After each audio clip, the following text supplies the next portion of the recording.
Call this special session together. Ms. Dance, we have a quorum. The only board member absent is Mr. Carroll. At this time, I'll call on Mr. Donovan to do the invocation and Ms. Anton to lead us in the Pledge of Allegiance. Heavenly Father, thank you for another beautiful day in Johnston County.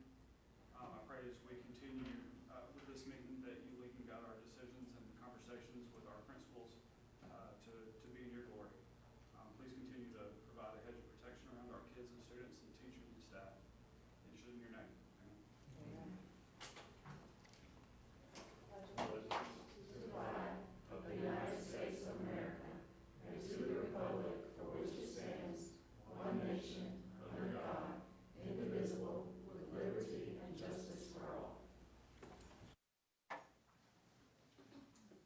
Thank you. As a board, we are pleased and honored to have the administrators that will be with us today.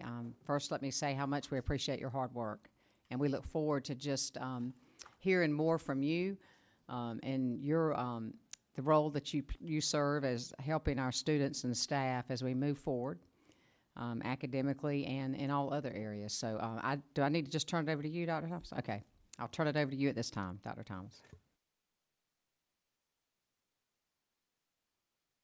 Great evening, Madam Chair, our Vice Chair, and all of our board members, excuse me, in your respective places, Dr. Bracy, and our Johnston County friends and family watching.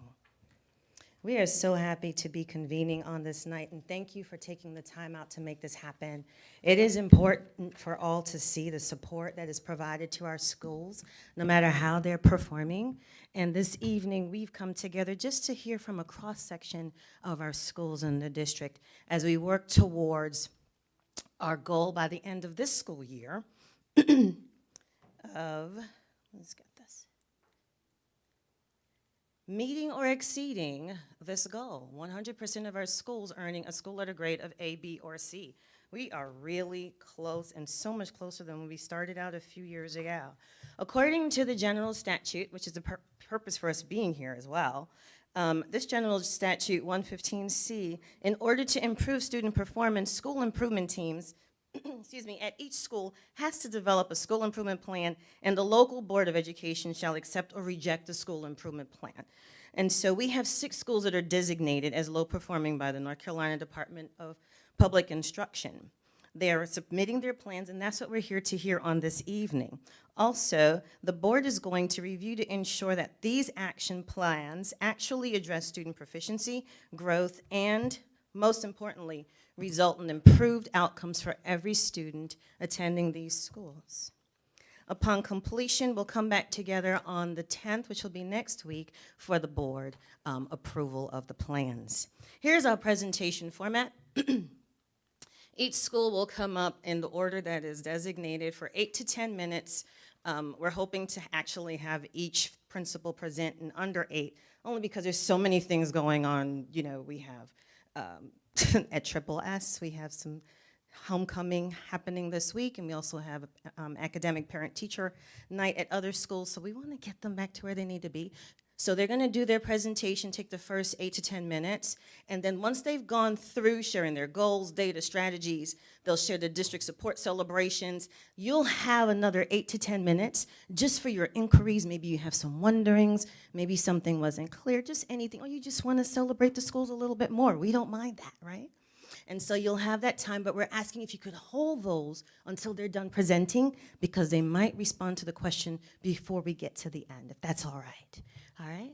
And so our order, we might need a new battery here, I'm not sure. Here's our order. We'll start with Virtual Academy, and then we're going to go in the order that you see on the screen. We'll break around 4:25, and then, if not earlier, we'll see what happens. Then we'll have our last 2 schools, and then we'll close out. I'll bring before you now here first our quote, "A vision without a strategy remains an illusion." And so you're about to hear the strategies that will make sure that we are not working with an illusion at our schools. Virtual Academy, Principal Crystal Gregory.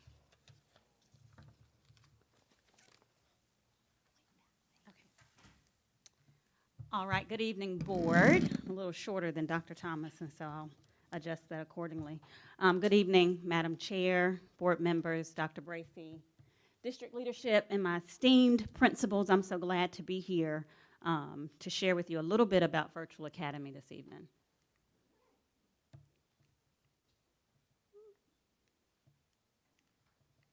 So Virtual Academy is our virtual option, is our choice option for students.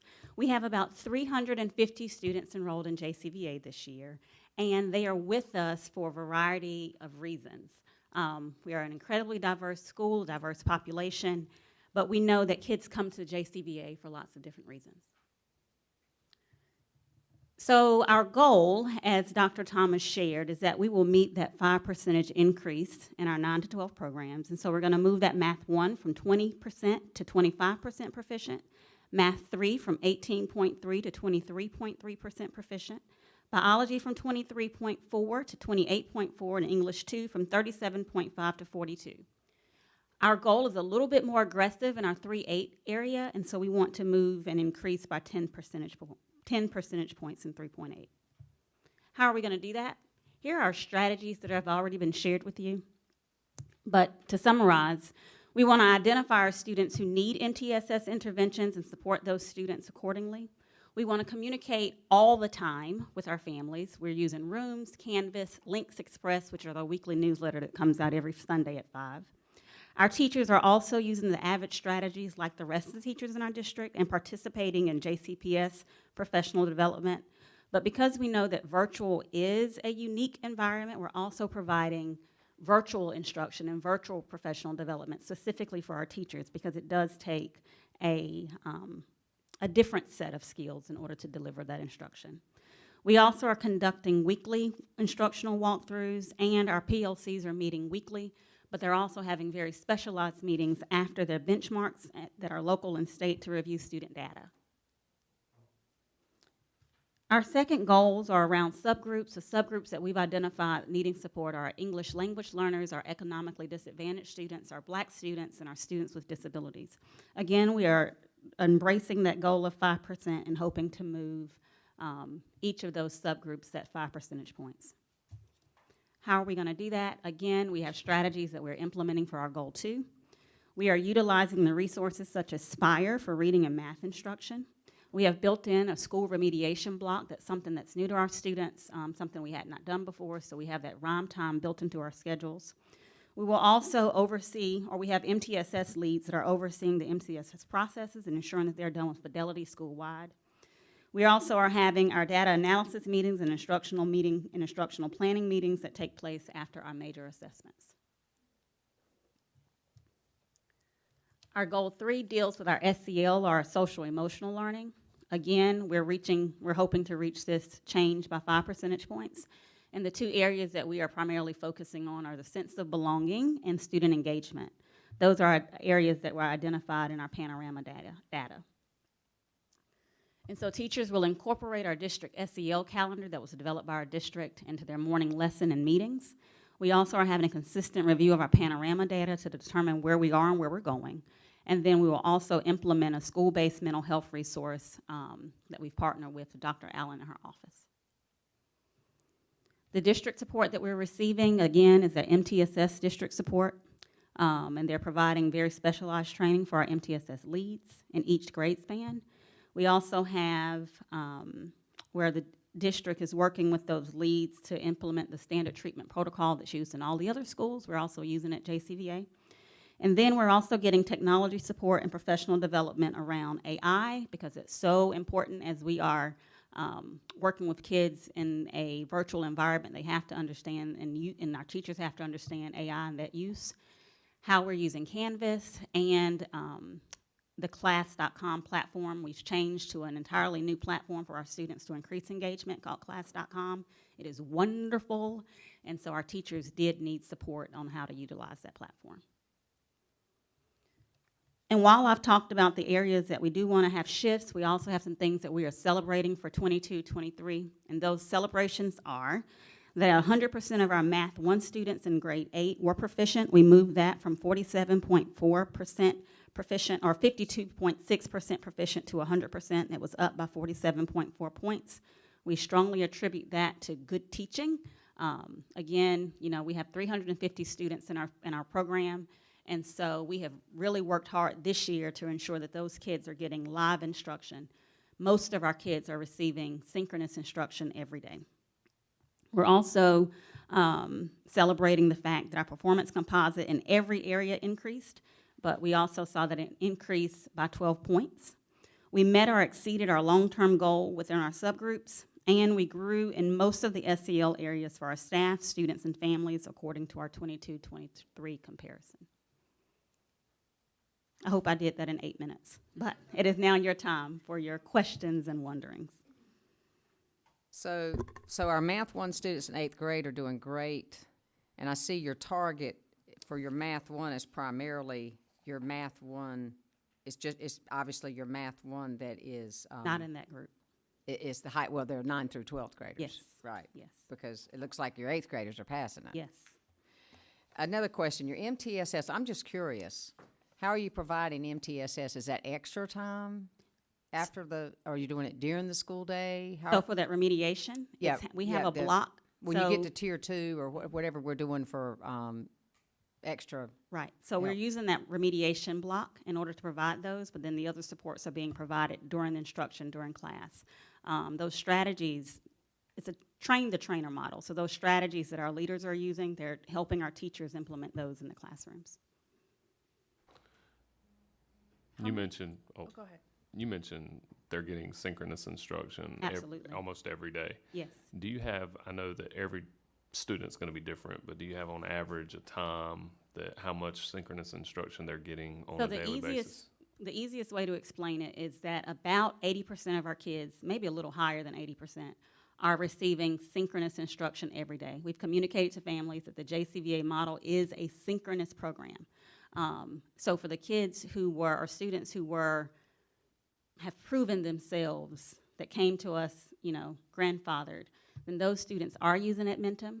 But the rest of our students, we've implemented a traditional bell schedule. So we're having a school day, and they're getting live instruction with those teachers on a traditional school bell schedule in every grade level. How many students, so we're looking at scores from last year. How many students were in the program last year? Last year, it fluctuates, right? Because we had kids move in and out.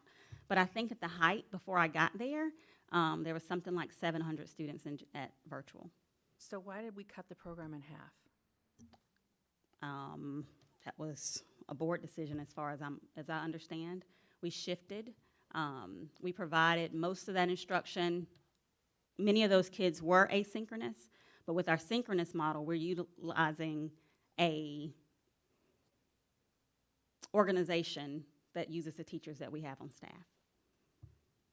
So what really kind of surprised me was the amount of African-American students that aren't being kind of failed in the program a little bit. They're not doing as well as I would expect them to do. And I'm just wondering if there's anything specific we can do and with reaching some of those kids. Mm-hmm. I think that virtual instruction is just very different, right? And so kids are in virtual for all sorts of reasons. We have a lot of kids who are with us for health reasons. We have a lot of kids who are with us because they found comfort in virtual instruction during COVID and have never returned to their base schools. And so whether they're African American or white or black or whatever it is, kids are with us for a lot of different reasons, but we are really working to identify what those needs are for specific students and trying to reach those each day. Parental engagement, is it very in the virtual environment? So How is among the 350 students, is there a lot of parental engagement? I would say that virtual looks different, right? Because we're in your living room. Right. And so for a lot of our families, they really are homeschool families. And so mom or dad is sitting right there side by side and helping to provide instruction. Whenever we need parents, we can often say, go get your mom or dad, because somebody's typically home with that child providing instruction. So parent engagement looks different. Again, I send out a newsletter every week, and it shows me clicks per student.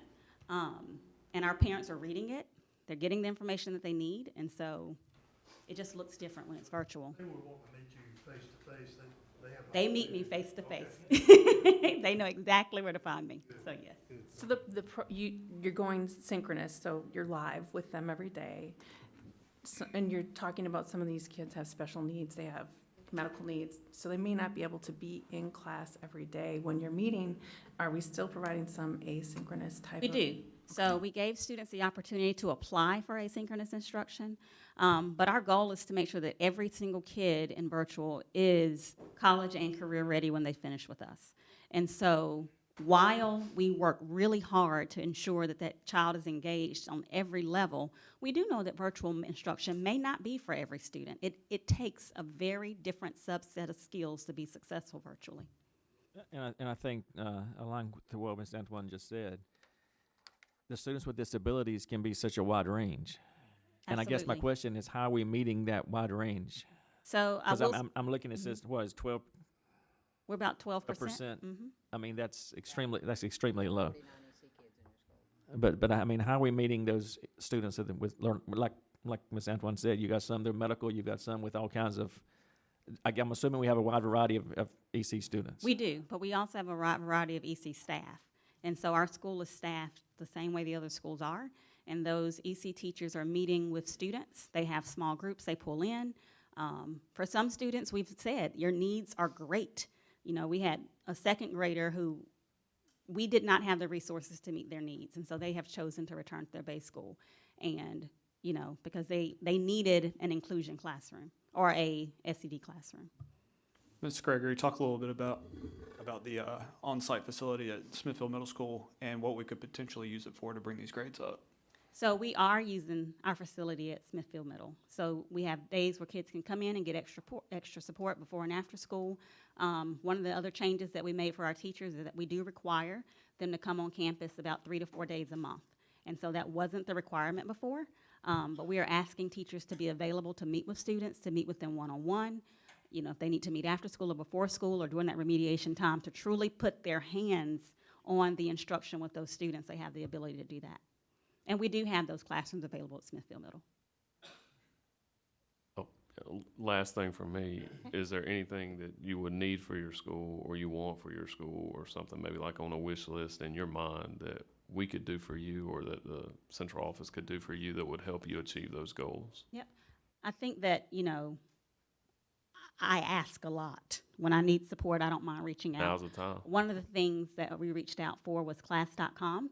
It was pretty expensive, but Dr. King's office made that happen for us because we wanted to increase engagement. So right now, that platform is working for us, but if there's something else that we need, I'll be sure to reach out. That's our most recent ask. You continue to monitor, I'm sure, the success of these students. Like you said, the child in the EC program that went back to the brick and mortar school. I know for me, you know, that's just that continuous monitoring to make sure that this type of educational setting is what this child needs. Because we Absolutely. want them to be successful. We don't want them to sit and fail. But so you're continuing to do that. I mean, Absolutely. you may have a student there and you're thinking, this is just not working Yep. for this child. Okay. Yeah, so we're currently doing that right now, even with attendance. You know, it's really one of those things where it's easy to lose students virtually, right? Because you're not seeing them every day, you've got a screen, and you're hoping that they're there, someone's behind it. And so we're monitoring that attendance, we're monitoring that two-way communication. Every week we send out something and ask kids to respond back to us in addition to their classroom instruction. Yeah, and I guess that, I'm sorry, students with disabilities, and just, can you just give me an example? Say we have an EC student who needs certain modifications. How does that student get those modifications? So the modifications that they would need for like testing, we give those when we do in-person testing. And so all of our students still receive, you know, their IEP and the modifications that are attached to that in person because we do all of that testing in person. Right, okay, that was my, Well, we appreciate you. Absolutely. Appreciate what you've done. Can I ask something, Madam Chair? 86%, I think I heard you say, are synchronous. Synchronous. Yes. Synchronous. Mhm. Is that this year or last year? This year. And it may actually be higher than that now. What percent do you think you had last year? Mm. You think it was a little lower? It was really hard to determine last year, prior to me becoming principal, who was synchronous and who was not. You all were 2 points from a C, is that right? For JCVA? SPG. SPG? No, it was How lower than many that. were you? I thought you were 53. It's 53. So it's, C is 55, right? okay, I thought it was 56. So I'm correct, right? Yes. Okay. Do you have the sense that more synchronous will get you there? Absolutely, I do. I think that if we look at those Math 1 students who were Math 8 students who took Math 1, they had a certified teacher every single day.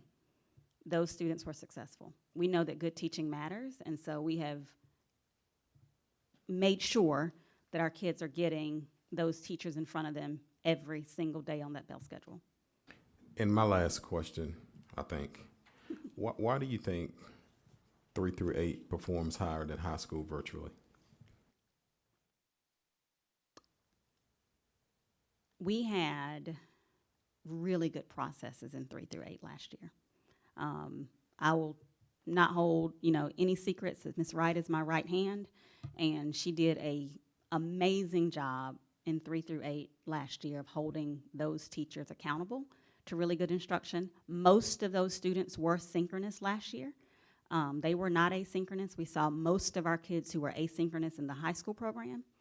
In our high school program last year, we had lots of teachers who did not live in state, who were not local to us, and Therefore, couldn't come 3 to 4 times a. they could not Yeah. come, and it's really hard to be invested in a community that you're not a part of. You expect it to be off this list next year? Oh, I know we will be. Thank you. You're welcome. Thank you again for your hard work. Thank you.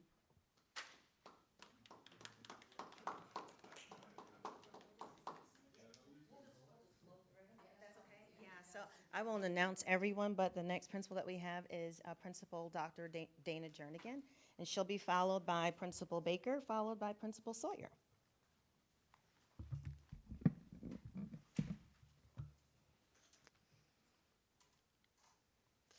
Well, good afternoon, Madam Chair Andrews, Dr. Bracy, and board members. I am Dana Jernigan, and I'm the principal of Benson Middle School, and here to share our school improvement plan with you today. Benson Middle School is a Title I Restart school located in the southern part of the county. It serves a diverse and growing community. It is a CEP site, and all students receive free breakfast and lunch. And we're also excited to be hosting the National School Lunch Celebration next Thursday on October 12th. I hope you all can join us.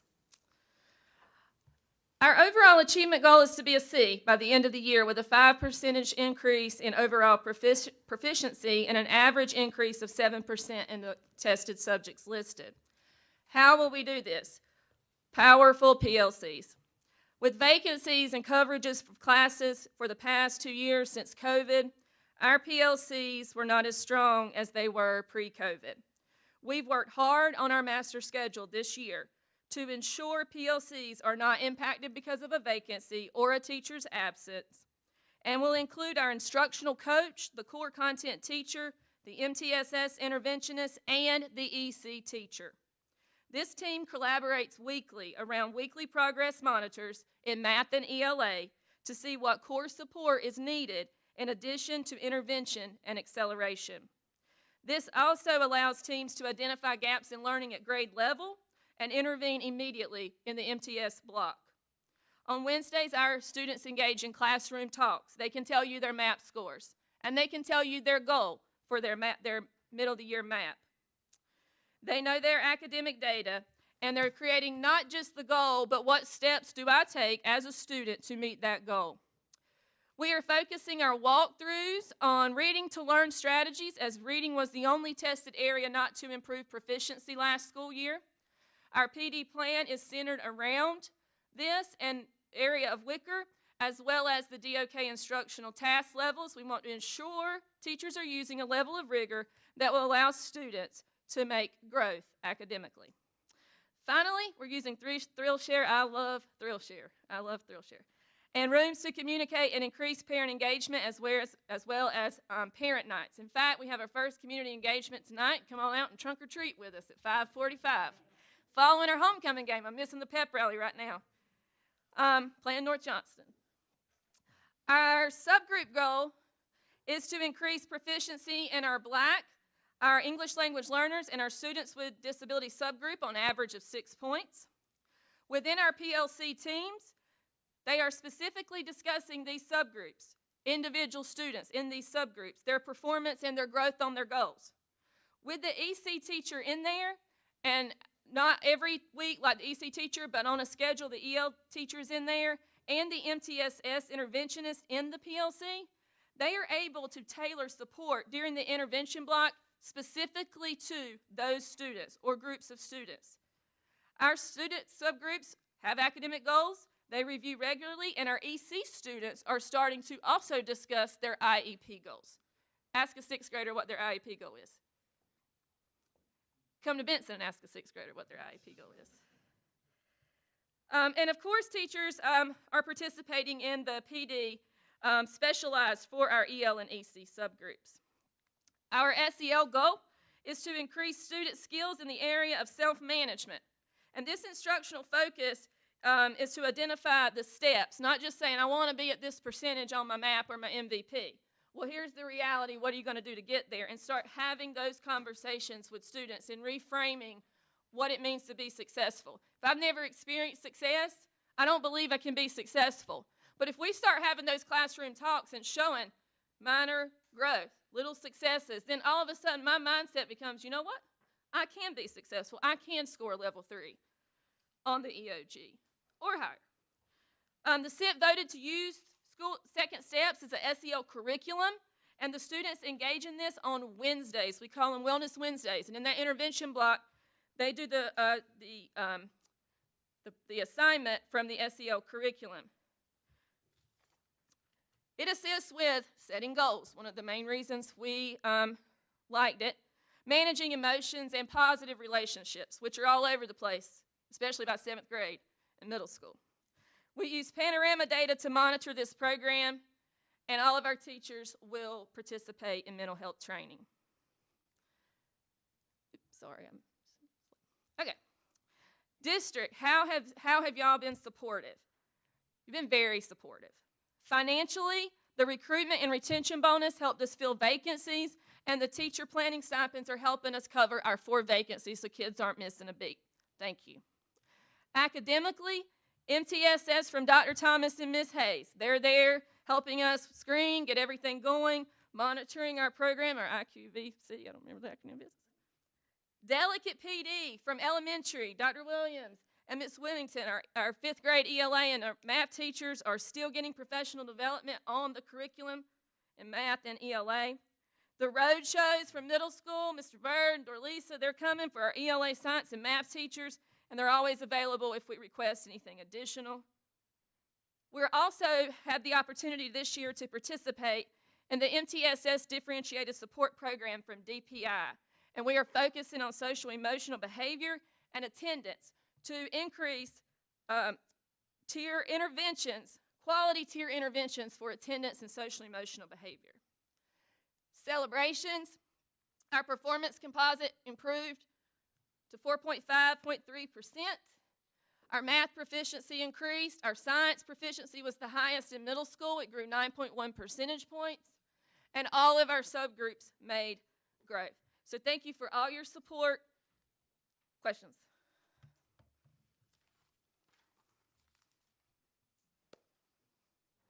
Just Thank you. does this include, like, because you have 5th graders there, right? Yes, sir. Is that data included all in the middle school?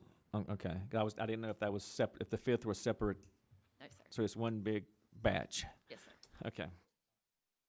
I want to look at, I'm seeing that kind of pops up that's having the most problems seems to be the exceptional needs.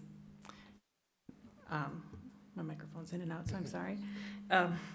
So I don't know if there's anything specific, I didn't see anything specific that you were going to work on with and target to try and bring that scores up. I mean, like, it's pretty bad, like 10%. We're looking from, they're only 10% proficiency, and we're looking to get them to 16%. Or that was the They're already growth. They're at the 16. grade, they're at 16, we want to go another 5% higher, so. We moved that EC teacher in that PLC.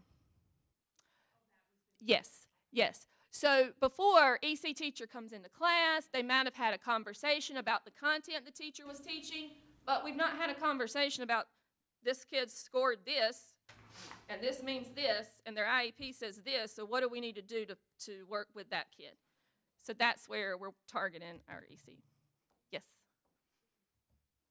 So I know you got a pep rally to get to, and that's I definitely. missed the pep rally, but That's I'm ready all right. for the football game. All right, so like just a standing question to everyone presenting, like what would you need? What's something that you would want, like a wish list, something that you think could benefit you? Gosh, since the move to the area superintendents and I mean, I don't know how often we talk, but if I need something, I feel like it is answered, created, fixed there somehow. I've never told Mr. Bird I was having a problem with this or that and the other, that I didn't get something. So I appreciate him in that, and I think it's a great process. We appreciate your leadership, and I'm confident that you're going to meet all your goals this year. Yeah, I'm excited. We can know tell. on your executive summary, I'm just questioning, and I guess I could ask this question to Mr. Britt's not in here, but you only have 3 teacher assistants in the school? Oh. You have 35 full-time teachers, and now I'm not talking about, is that including your ECTAs? I have 3 ECTAs and dropout prevention, so I have 4. One was added this year. Okay, so we're only providing teacher assistants for EC classrooms? Yes. Would But- that be correct for the rest of your middle schools? But Dr. Benson's Title I, she could add more out of her budget if she so chose. Okay, I was just thinking of extra hands. That's up to you. You're the leader of that school. On the data stuff, I'll ask you later. We don't have to do that today. Okay. I'll do it real quick. The 5th grade scores, because I'm curious as if were they higher, or I just want to know what the 5th grade, how did that bring the middle school down, or did that have any effect? Were they all similar? I will answer that is this live? I will answer this to you in a different form. Thank you. You may have said this, but Dr. Benson, how are you on vacancies? I'm sorry. 4. You're at Benson, Dr. Jernigan. Yes. 4.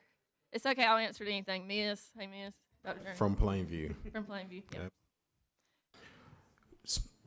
I'm going to sort of add on to what Mr. Johnston asked. Specifically, to get off this list, what can I provide you at your school? Or do you have everything from a resource perspective that you need to get off of the low performing list?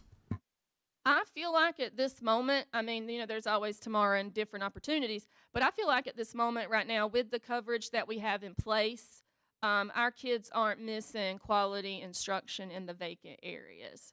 So I feel pretty confident right now that we have what we need. You covering those with planning period stipends? Sir. Okay. And I also think I think you told me you had a coach covering a vacancy. Yeah. Okay. Yep. But he has a sub on PLC day. We appreciate you. Thank you so much, and hope everything works out well for the ball game and everything else. Thank you.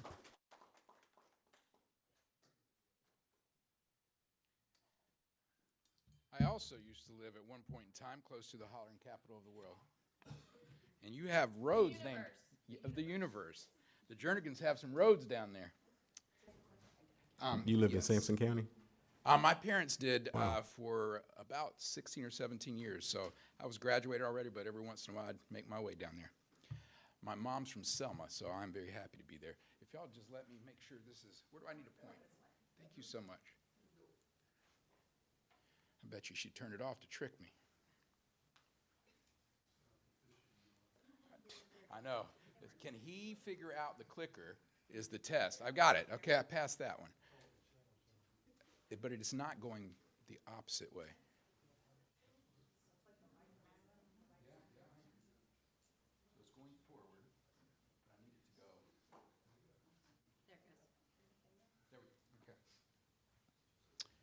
You ready? Okay. Thank you, Dr. Bracy, Madam Chair, distinguished board members. Thank you for this opportunity today. We appreciate it. I also would like to thank Mr. Byrd for his constant support and his guidance. Selma Middle School has been a restart school since 2018-19. It is a 6-8 school with about 343 students. Currently, we are on 95, so you know that could change daily. We are Title I. We are an IPG school, which is an innovative partnership grant, which includes coaching for teachers, executive coaching for myself and my assistant principals, whom I appreciate being here today, and PLC support from West Ed, which was voted on 3 years ago by the board, and I appreciate that. They've worked very hard to help us meet our needs. We are also LP and TSI. We're 62.7% Hispanic, 24.7% Black, 9.5% white. Our EC population is 20.6% of the student body, and more than 3 out of 10 students are served under the limited English proficient category. Our AIG population we're very proud of, since going there, has grown 300%. 2019, 2020 was my first year there, and we began assembling the current team. When we got here, Selma Middle was the 10th lowest growth school in the state. As a reference, the next lowest school in Johnston County was number 55. Today, we are no longer the lowest in Johnston County and definitely not in the state. In 21-22, right after the pandemic, we leapfrogged, so the work was done during the pandemic. We did not have learning loss, and we leapfrogged over more than 2,337 schools. There are 2,595 schools in North Carolina that are in that chart. That was on the heels of 92. We were number 258, started at number 10 at the bottom. That was on the heels of 92.1% of our students growing, placing us in the top 10% in the state for growth. We exceeded it. Last year, we only met what was expected. But as a D, that means we get designated low performing. Our proficiency went up 1.5 points, but with the drop in growth to 78.4%, we lost 1 point on the school performance grade. This has us go backwards, something no school ever wants, and we are currently number 1,410 when we started at number 10. We were working to be in the top 5% of the state in growth by the end of this year, and proficiency will follow. So with that context, we fine-tuned the plan, made some major and minor changes, and 6 weeks in, we are dialed in sooner, more aligned than ever, and our culture is strong. We love to say we are Selma strong, and that means we work to stay positive, focus on the students and their outcomes, and we are problem solvers. In short, we focus on our plan, problem solve, eat the results as they come. Remember the tuna? He said what? You are what your record says you are. And so we do not fight that. We don't make excuses. Another item of note as we look at our context, did you notice attendance? I know you've all read them, so I'm trying to give you context and not sit here and make you reread it. But people want to be there. It's still work, it's still school, but they want to be there. Numbers don't lie. Certified staff last year as a whole, 94.5% attendance, and students were at 90.97%. Currently, we send a 20-day tracker into DPI on data every month, and we are currently at 93% attendance for our students. When you have a small school, you have a small denominator, and the math teachers among us know that that means each individual cannot hide. 4 students absent for the day will drop your attendance score by 1%. 1 teacher being gone will drop your attendance by 3% for teachers. So because of the weight of each individual, whether in testing or in attendance, we cannot hide at Selma. Goal 1, we have 3 goals we're going to be sharing with you today. That was the context. I appreciate your patience. Ms. Darrell, will you take over this thing for me, please, so I don't get distracted? If necessary, just go in there and click the button for me. We did have the highest growth in reading for Johnston County amongst middle schoolers at 6.3% points, and we're very proud of that. That plan and outcomes did guide us as we adjusted our overall plan for this school year. The strategies we use, you can see the strategies. What's important to me is we note the cycle of continuous improvement that we use. We started with a master schedule that is intentional in structure, taking into account the stakeholders' input to ensure we set to carry out our strategies with a structure that provides enough time to carry out the plan and is also aligned with district and state initiatives and guidelines. Then each student was hand-scheduled by Ms. Gibson, our lead MCL, and Ms. Darrell this summer. We scheduled who was going to teach what based on the strengths and weaknesses as identified by observations, outcomes, EVOS, as well as teacher input. I love the quote by Dr. Paul Batalden, "Every system is perfectly designed to achieve the results it gets." And so therefore, when we start to make excuses or we want to do the blame game, instead we say that and we remember that the structures or lack thereof are the cause. The strategies we use them in this way. We have a written plan, collect the data, analyze the data, adjust, and repeat. Ms. Stevenson's office loves to say, this is how we say it. Here's what, So what? Now what? You don't drift towards greatness, and we are laser focused on being great. When we are great, kids flourish. When we drift, kids get lost. We're not going to drift. PLCs and coaching are also at the heart of all we do. Subgroup data. We're focused on long-term data with our subgroups. We're very happy to report that all of our subgroups made the expected growth, as did the school. We're going to closely look, though, at EL. As I mentioned, 3 out of 10 students do not speak the language as well, and so how do you take those strategies and work with them? We hired an avid teacher to teach creative dramatics class to reinforce what is being taught in our ESL classes so that you can use all the components of language in the real world. The avid and dual language teachers also attend that PLC to provide support with the plan. Our data walls have been operational since week 2 of school, and we know how many kids it takes to meet our goal. We know what their names are, and each child has a data card for that subject's PLC, so we know in detail what that students' needs or data are, as well as on how many ways they impact the big picture, which is that school performance grade. When it comes to SEL, now's a great time to explain we do believe in the whole child, and that social and emotional aspect of their lives is extremely important, especially in middle school, where you will change more in your life than any other time except the first year of birth. In short, I often hear people say, our children are more than assessments. Isn't that true? But that's why we talk about the whole child. As a father of 4, I also fully believe in accountability, and assessments are vital to guiding us in meeting the needs of our children. I don't know about you, but when I send my kids to school, I want them to come out better mathematicians, better thinkers, better creative problem solvers, better scientists. Accountability helps us ensure our students are better for having been assigned to our school. It's because we care that we discuss the numbers. Our students are vocal advocates as we look and support them in SEL. They become vocal advocates, which has led to more clubs. One student last year got 200 signatures so that we would have intramurals, which we began this year, and sometimes schedule changes. Again, the strategies on slide 50, it's more important that you have to have them, but how do you use them? A great plan's only as good as those that follow them. And when we look at the pandemic, it took a toll on each and every one of us in this room, but it especially hit young people hard. We continue to see that impact and become more focused in our daily advisory time, a time often specific to middle schools and geared towards providing a supportive environment in which to grow skills as goal setting, such as goal setting and executive function. All students at Selma Middle School set short and long-term goals written down, because it's not a plan unless you write it down, focusing specifically on attendance, academics, and behavior. And these are shared with parents during academic parent-teacher times or APTT meetings, one of which is in an hour and a half. We also added a student liaison who works directly with students to decrease disruptions to the learning environment and increase student on-task time. Since we've used this strategy, along with the Gap Lab, which is part of the $1.4 million North Carolina gave us for the IPG grant, we have only had to send 2 students to Choice Plus for extreme behaviors. Even in-school suspensions, we are having circle time to discuss why did we end up in in-school suspension and what we need to do in order to return and be successful. Why are we here tonight? We had a tough year last year in regards to turnover.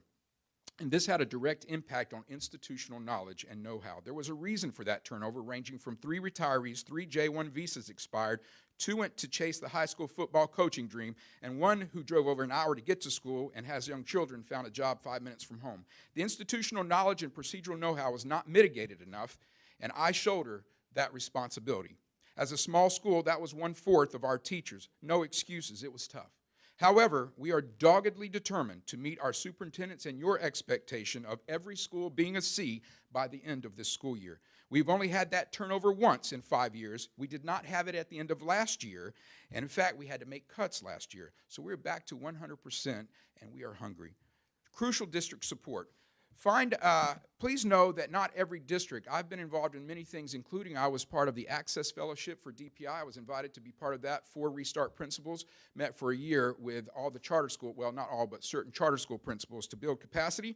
And I know for a fact not every district has a Dr. Thomas and her office. Her support's been crucial, in my opinion, and removed barriers when possible and helped us over the hurdle when removing is not an option. Thank you. Mr. Britt, who is not here, also had a direct and positive impact on our daily operations, not just as a knowledge of financing, but as an application of specific rules and regulations around Restart that can result in as much as possible, or if not understood, can actually result in less. So thank you to Mr. Britt if you get to hear any of this at some point in time. The other supports from Ms. Stevenson's office to ESSER usage to HR to how grade alike in K-12 as an instructor to focus on essential work, thank you. I always leave the meeting smarter. I see you looking at Mr. Wooten. Okay, at least more knowledgeable, okay? He's like, I know you. So I will forget to mention someone, and I will apologize now, so I'm going to wrap up with this. We have many supports, as I've listed, but at the end of my meeting with Dr. Bracy and Mr. Bird not long ago for data meeting and goal setting, Dr. Bracy asked me at the very end, do you have everything you need to be successful this year and meet your goals? What a relief to be able to tell you tonight, yes, sir, I do. We have the resources and expert and committed faculty and staff, and so yes, we will continue to work for our community, for you, and prove that Selma Middle students and teachers and staff are some of the best in these, not North Carolina, United States. I'm not going to read the next slide of celebrations to you because I sprinkled them in there. Questions, please. Just straight to it, you mentioned you lost 10 employees last year due to turnover. Out of those 10, do you know off the top of your head how many of them were like a core subject teacher, like your math? What is to me math, science, English? Yes. 1, 2, 3, 7. Specific, the J1 visas, but I'll give an example of how we try to help. Dr. Bracy tried to, we worked to try to retain them through a process which is legal and complicated, but again, whatever we need, we are getting. Do you have any teachers in that category this year? I do. I have one, and he began working on this on his own 2 years ago, and so he is almost to that point where he's going to be having a work visa. And he'll be able to stay with you? Yes, sir. If he But has I no longer hire in that way. We had them when I got there, and as you know, institutional knowledge and turnover is very important in a low-performing school, and so I do not hire in that category anymore, but he is going to be free.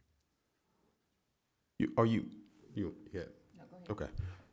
Are you fully staffed? No, sir. We have 2 resource teachers that we need to hire for. We are working on that. We have one great possibility, and then I need to hire 1 6th grade position. I think it's important that I note, if I have the time real quickly, because of those data walls, when Mr. Bird came to visit, we walked down to the PLC room, and I showed him a class, and I have a 6th grade class, and we have 2 teams. And half of that hallway is not ready to, or is not proficient in reading. And so in a small school, and middle school concept is teaming. And so we looked at the teaming aspect, and the teacher cannot do enough planning if they have 2 preps. And so that's when I talked about ESSER funding. I went to Mr. Bird, and however he works his magic, we have made a recommendation so that that 2-person team becomes a 3-person team. The new addition will focus on science and social studies, so one of the best language arts teachers you've seen will be focusing on reading and ELA alone, and the math teacher will be able to focus on math. So they just changed it, they just have 3 teachers. So now we have 3 teachers, but what that allows is for planning purposes. Right, Yeah. helps with prep time. Yep. And focus. I remember that meeting well, Mr. Bird and you and me, and the formula that we came up with that will get you where you need to be is absolutely doable. Absolutely, and You I can think you get bring there. that up. Yes. When I say we know the numbers, in math there's 167 needed to meet that goal. 117 are already proficient. So the numbers guide us because now we know who those 167 are. And you say, 167, Steve, like what's going on? Well, 117 are already there. We must keep going. And that's why that data is so important, because if a kid slips, we're going to know it now, and we're not going to wait till the end and wonder. We're also voluntarily participating in, the district came up with quarterly assessments. Those of you who have been doing this a while remember quarterly assessments. We now have those common assessments, and we were one of the first to sign up because we need the assessment. You're doing those quarterly? Mhm. Okay. Along with all the other ones. Right, I know we assess a lot. Your ELL population, I know your Hispanic population. I guess you probably told us that in here. Yes, ma'am. How do you feel about your 32%? How are we moving forward? And we talked about this in our last board meeting. How are you moving forward with their proficiency in English? Are they on track, or So, great do we question. need to? We've just talked about some more resources for that area. Can you go to the subgroup slide? In the subgroup slide, if you'll notice that EL is going up from 22.5 to 30, and it actually is only like the long-term goal is only like 23, 24, so we're actually already there. And so, you need the mic. thank you. She's a great coach. Thank you. Now we're gone. An extra 45 minutes, please. And so That wasn't a large enough goal for us because we actually are, that is a subgroup where we almost, at the end of this year, we're making the yearly growth we're supposed to make, but we're not making the individual growth. And so how we're doing that is we started a creative dramatics class so that kid leaves the ESL portion and then we scheduled them specifically going there. Other kids are in there as well, but things like using the same rubric but changing it for a play, but because they have levels. And so in the class, we did not have a teacher for EL. Please know, none of this is an excuse. It's my job to mitigate things. We did not have a teacher. We had a teacher who was in the CIA, and he used to run the Pentagon's foreign language program, and we just knew it was going to be a home run. Before Christmas, he said, this is harder than war. And so, true story. And so we did not have a teacher last year until after Access, but that teacher came after the test, has been phenomenal. I observed her the other day. By the way, never have I ever had my first round done, sir, this early, but my first round of observations are done. And when I was in her class, I noted the different levels of the Access test on the wall, and the kids were walking around comparing a level 3 with a level 6, because it's a huge difference. Then they were going to go prepare, and then they had to deliver that on a device. And I heard a little 6th grader going, I'm going to get a 6, miss. I'm going to get a 6. Yeah. So it's them knowing, just like Dr. Benson was talking about, they need to know it. Then they need to know what to work on, and then we can be successful. Along with that, our AVID teacher is also in that PLC, and our dual language teacher, who, by the way, we have between 15 and 25 students leave our school with high school credits in a foreign language. He also is getting into that PLC. They meet twice a week, and then therefore they're intentional about how they talk to and teach the kids that are in their class that are in the program, because we have 110 at the last count, and so 6 were proficient last year. That's not good enough. I think that, again, the area, the students with disabilities was 5%. Students with disabilities? Yes. It's much higher. Oh, you're talking about, On the subgroup yes, list there. 5.4%, yes. Because when I'm there and talk to URC teachers and see what they're doing great things. And I was shocked when I saw that, because I know the things they're doing is going to work. And I know the things that are in place there. I'm just, I appreciate their efforts and your efforts in that area, but even though it may look not like where we want it right now, but I appreciate the work that they're doing to improve that area. I appreciate that, and I appreciate the observation as you were there. And we have a written plan for the subgroups. For the EC one, I'm a former EC teacher, and so I worked on that plan specifically. And each week with our MCLs, we look at that plan and where do we need to go. So for instance, the other day we began journaling. That is a wonderful strategy to help students, and so they will journal about their weekly learning. That's an example of how we begin to change. They're setting goals so they know what they have and where they need to go. And so thank you for noticing that.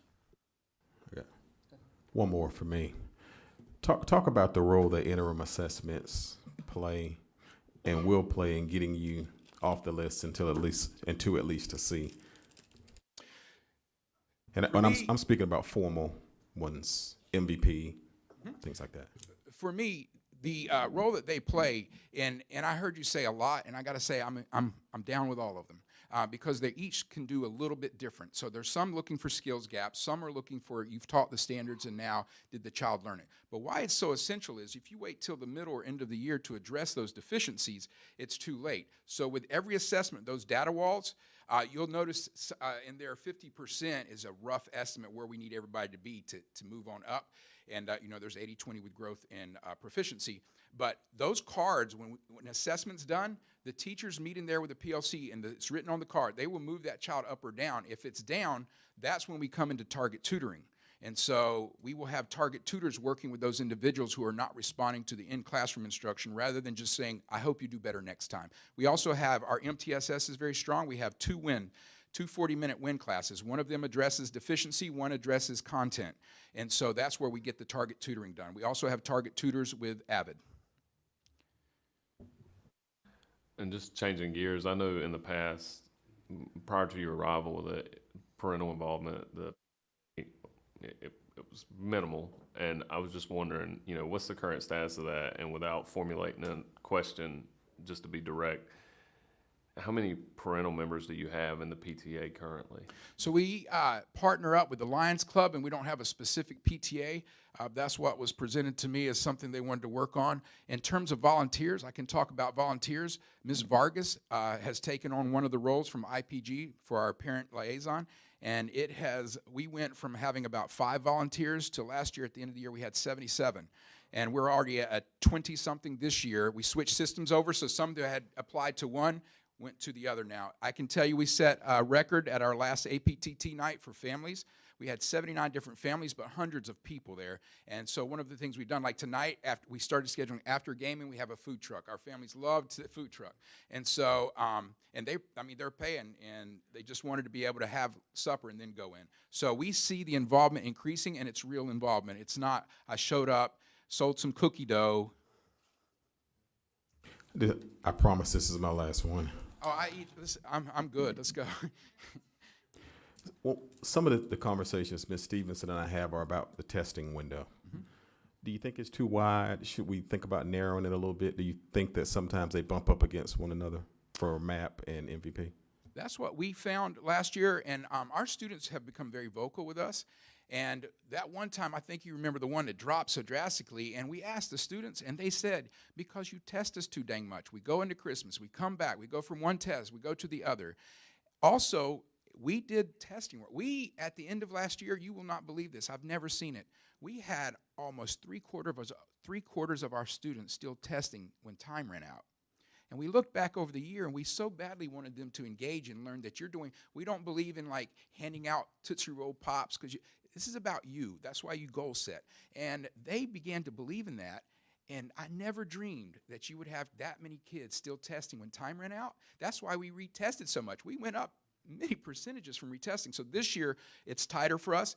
I appreciate it. Some of the windows have been moved a little bit for us this year, I believe, so we appreciate that. And also, we're making sure that the tests meet that time window so that students, they get upset when they run out of time, but we're letting them get upset now because we have to be ready for the EOG. But I'm telling you, as Mr. Tippett said, when you walk around there, you will see respectful kids who want to learn. And teachers who, they want to teach. I've never seen 6 weeks in still run. I said, y'all slow down. It's a marathon. They said, we're going to sprint the whole way, and they have been. We appreciate you and your staff for Thank all you. their hard work. Thank you very much. Anytime you can integrate Bill Parcells into your presentation, great job. Thank you. Y'all have a good evening.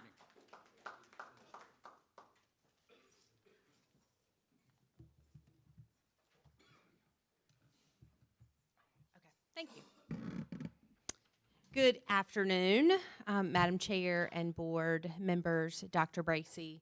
I'm Monica Sawyer, principal of Riverwood Middle School, and I am here and excited to share with you our goals for this year, as well as all of the new and improved things that we have put into place for this school year at Riverwood Middle. So as you know, Riverwood Middle is a 6-8 middle school in Clayton. We have approximately 930 students this school year. Our limited English proficiency students make up about 7.1% of our student population. Our EC program serves approximately 28% of our student population, and our AIG program serves approximately 14 to 15%. One thing to note is that our free and reduced lunch, our economically disadvantaged subgroup, increased by 24% since the 21-22 school year. Our school improvement goals for this year, we are going to increase overall proficiency by at least 8 percentage points from 52.2 to 60.2%. In each of those categories as well, we did an even 8% across all tested subjects, and I am proud to say that from beginning of the year MAP test, it looks like we are on track to meet our goals. So we will definitely continue to stay the course throughout the year. So what are our plans for this year? As I mentioned a few minutes ago, my staff and I talk about how we opened a brand new school on August 28th. We worked starting last spring to modify and revamp nearly all of our processes and procedures at Riverwood Middle School. I'm the 7th principal since 2017 at the school, and so having been able to reflect and see where changes needed to be made and updated last school year, we got busy. Teachers volunteered and came in on Teamwork Tuesdays this summer to help us make modifications to our school processes. So the big things that we are going to focus on as far as meeting our goal for Goal 1, we have restructured our weekly PLCs. They have a weekly timeline and topic document that they follow. I changed the days of the week that they meet to better meet when I'm on campus and can join PLCs. You know, knowing that Tuesdays are principals meetings, kind of thinking about student attendance and staff attendance and when we may have coverage issues. So just those little things. We are working on 2 book studies within our PLCs this year. This fall, we're focusing on PLC Plus, which is a research-based book study to build and strengthen the structures within PLCs. And then in the spring, we will focus on looking at the learning that students are doing, not necessarily what the teachers are doing, but are students learning, because we feel that teachers can get up there and teach away, but if students aren't learning it and aren't gaining that knowledge, then that's where we're lacking. And so those will be our 2 book studies for this year that will work with our PLCs. We've also created targeted professional development for our teachers, obviously around Wicker strategies. We are focusing on collaboration. This is something that we saw last year. Our teachers were a little bit apprehensive to incorporate into their classes, and so we're working on collaboration.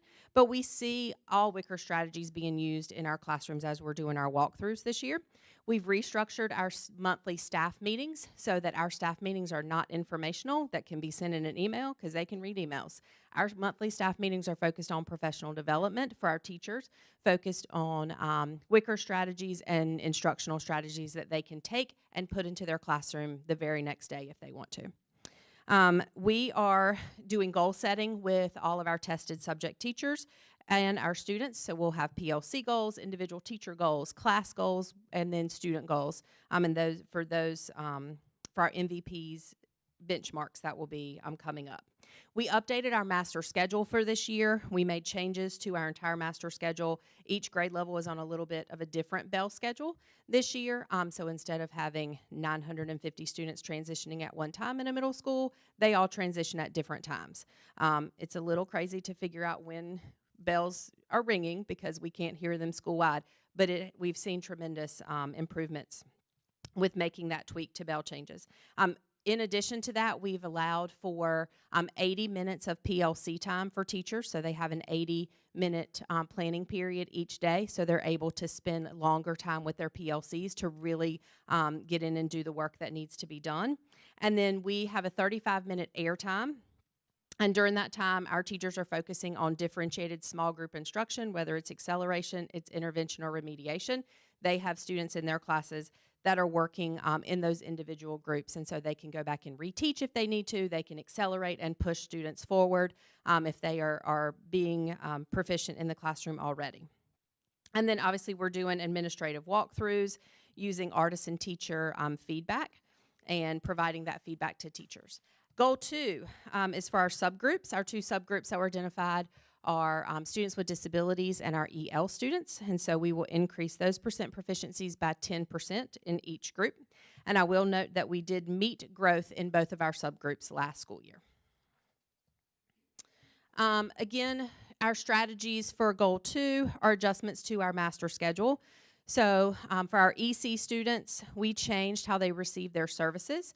They are still included in inclusion classes. However, I increased the number of inclusion classes to lower the number of EC students that were in those classes. Last year, we found that some of our inclusion classes had 15 EC students in the class, and it was difficult for the inclusion teacher to be able to serve all of those students. And a lot of times that also led to some behaviors and disruptive behaviors in those classes. And so we changed that model as well. So an inclusion teacher spends 30 minutes in the class working with a smaller group of people, students, to support, and then they move on to another inclusion class during that same 60-minute block. But then those students, for the most part, are also receiving, we called it curriculum assistance at the high school level, a resource setting where one of their enhancements or electives, they are with the EC teacher to receive those services for that 45-minute enhancement period. So they're getting that small group support in the enhancement as well. We eliminated the EC and EL teams, meaning that those students were all on one particular team in 6th and 7th and kind of traveled together throughout the day. For our EL learners, our EL teacher is amazing. I'm so glad that he is with us. So he, this summer, took all of our access data and looked at our roster of EL students and hand scheduled where they need to go, and also he is teaching 2 enhancement classes per grade level, and the students that are in those enhancement classes are based on their progress on the access test. So our goal is to increase our student progress on the access testing and increase and also work with our core teachers on increasing those proficiencies in class as well. He does PLC. Both our EC and our EL teachers do PLC with their core teachers weekly. Goal 3 is our SEL goal, and we will increase the sense of belonging by 14 percentage points for our students. And ways that we are doing that this year, we have incorporated Capturing Kids' Hearts. The district was gracious enough to to pay for the training for our staff in the last 2 work days in June. Teachers and students work together to create social contracts. We're using the discipline model with the 4 Capturing Kids' Hearts questions. We've incorporated a lot of character education into our school, so every Friday during airtime, that students are receiving character education lessons to really boost the culture and improve the culture. We just awarded our first Students of the Month for September for empathy, and so we went in and surprised them and made a big deal about it in their classes. Their parents were super excited. The students were very excited. We have seen the positive results of Capturing Kids' Hearts already as far as discipline. Those of you who have been to Riverwood this year, the feel and the culture in our hallways is very different. It's very much improved. Our discipline referrals have decreased by 39% since 21-22 and 20% from last year, from the first day of school through October 1st. So we are seeing the results of what we have implemented. I am seeing changes in students. In the hallway, they are taking ownership of their actions, and they are self-correcting before an adult or a teacher or an administrator especially has to step in. The other thing that we've done is to implement positive behavior support for our school. We created a behavior matrix using the acronym RAVENS, and we are implementing a ticket system so teachers can give students tickets, and then they can earn treats from the treat cart that will start later this month coming around. PTSA is working with us to provide the items on the cart and other incentives as far as specific activities for students based on the behavior and positive rewards that they have. We have lots of new clubs that have started this year. We have our club fair, our first club fair, tomorrow during lunch to increase participation in school-wide clubs. We established a Raven student leadership team. We did not have a student government or anything like that, and so we established Raven student leadership.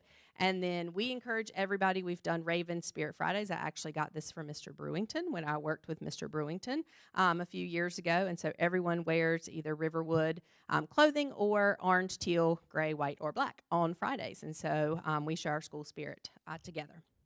District support. So I have been very fortunate to work closely with our district teams since the summer. I was able to meet with Dr. Bird, Mr. Bird.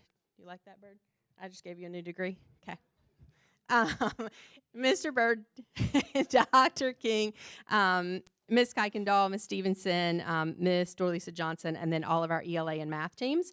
Ms. Kuykendall and I actually have a monthly meeting, and we talk much more frequently than that, but we have a monthly meeting just to review how things are going. Are the processes and procedures that we have in place as far as instruction, are we seeing the gains that we need to see? And if not, what do we need to adjust? The walkthroughs with the CIA walkthroughs with the specific PD wrap-up has been very beneficial. Our grade-alike meetings, recruitment and retention, the teacher stipends, just like my colleagues have said, being able to pay our teachers for simultaneously teaching when we have vacancies is tremendous. And that is how we are are covering our vacancies that we have in our core subjects right now. We have split between the other 2 teachers, and they're being compensated for that. And so that makes a huge difference, and students are not losing any of their learning, even though we have a vacancy.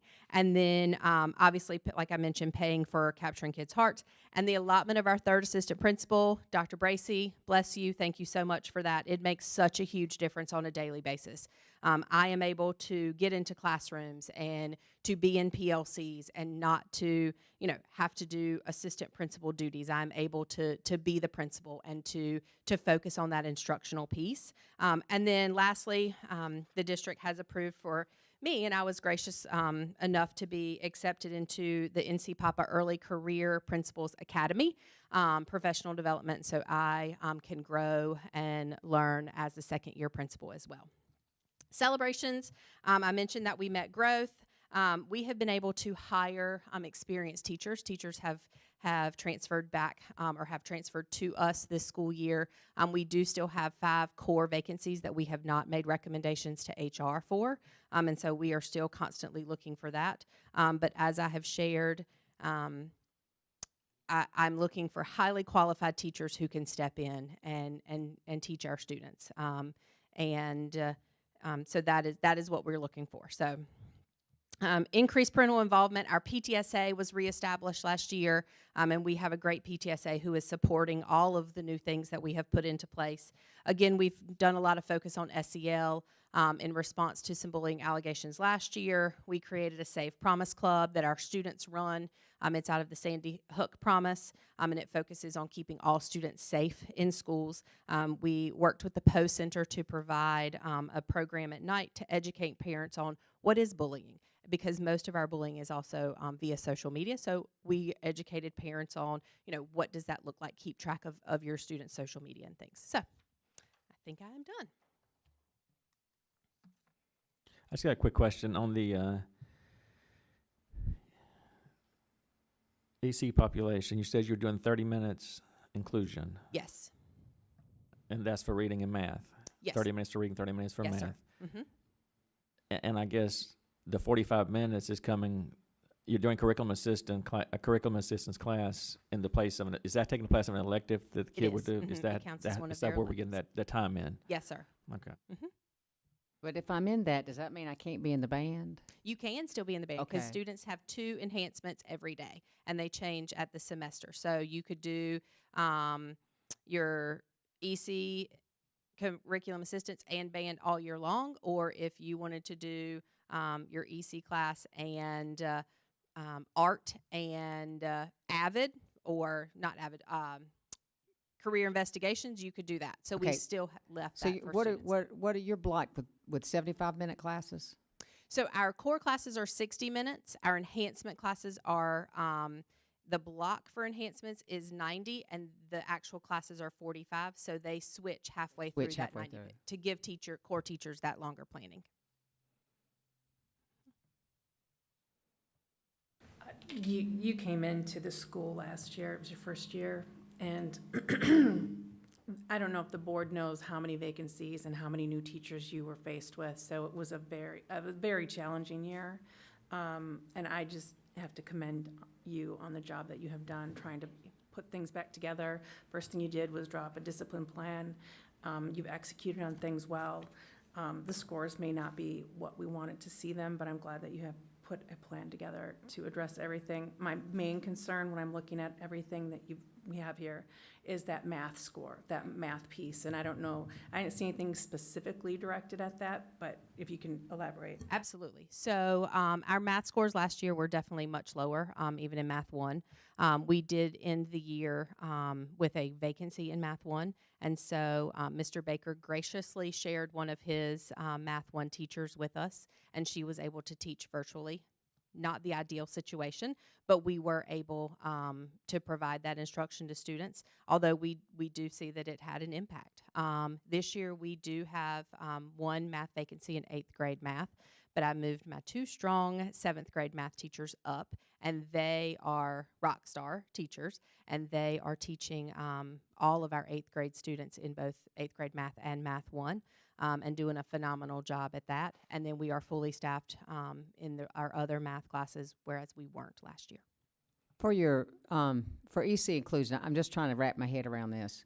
I understand exactly what you meant by, normally when the best model of inclusion for exceptional children and students with disabilities is 10. To have 10 in the regular, I mean, that's always been, to my knowledge, and my career was the goal. So you're telling me that you couldn't do that because, number one, you have a large number of exceptional children in that school. Two, you must have a large number that are on the regular level of service continuum. We do. Okay. So it was because of staffing or classes that you were not able to do to get the number of students in inclusion in that block for the whole time? Is that because you don't have enough exceptional children's teachers to cover that many classes? That is or you don't part- have that many classes? We don't have actually have been in talks with Ms. McClure. Our EC numbers have grown and they continue to grow. They are very every day. large. They are. Um, And so How many self-contained classrooms do you we have? have a self-contained life skills, self-contained AU, and then a self-contained general curriculum. They only class. have 3. Mhm. So that would only make a small portion. Okay. All right. So you you don't have enough exceptional children's teachers to spread them out to lower the number of students with disabilities in the regular classroom, because I think we all believe, and I do, and I don't need that students being in that regular classroom Right. is what they need. Absolutely. For the most part. But I understand it's staffing. It's a staffing issue. It is. We have, I believe we have 45 sixth grade inclusion students that are in the regular ed setting. Okay, you have, so how many exceptional children's, you have 3, I know. I How have many? 3 inclusion teachers. I have a self-contained general curriculum teacher, Got 3 self-contained. 3 self-contained, 1 vacancy. Okay, but then 3 inclusion And- teachers, and then what else? And then I have an HFA teacher who is teaching, helping teach the curriculum assistance classes to keep those numbers within compliance. And then I have a vacancy for my SED position. Well, it's an interim. Is that a self-contained? Well, SED is It's not not. self-contained anymore, so, No, okay. mm-mm. So you have really 4, you have the 3 self-contained, and you have 4 other ECT positions, and then that HFA position. Yes, ma'am. Okay. And I think you're making a great effort to try and meet those needs, but it's like I said, you just got too many. And have you had any issues with IEPs? Because I think sometimes when you have an IEP meeting and say we're going to 30 minutes in inclusion class, you're going to have some parents that say no, that's not enough. So we're able to accommodate that. We haven't had any issues yet as far as with IEPs for incoming 6th graders. 30 minutes was the typical time for inclusion, even last year. So for our 7th and 8th graders, for their inclusion, their gen ed services, it's typically 30 minutes. And most of our 6th graders coming in, their IEP also says 30 minutes. And so we're working closely with the elementary schools to be sure that we have students placed where they need to be, and making any kind of adjustments that we need to. Right. So it's not a big shock when they Right. elementary to I mean, it to is, middle. but not. Well, right. Well, I know. I understand what you're saying, but that was my concern is because I don't want to put you in a position. The students, our EC students aren't not getting what they need because we don't have because we have staffing issues. Right. That's Right. They're being served. I promise you that.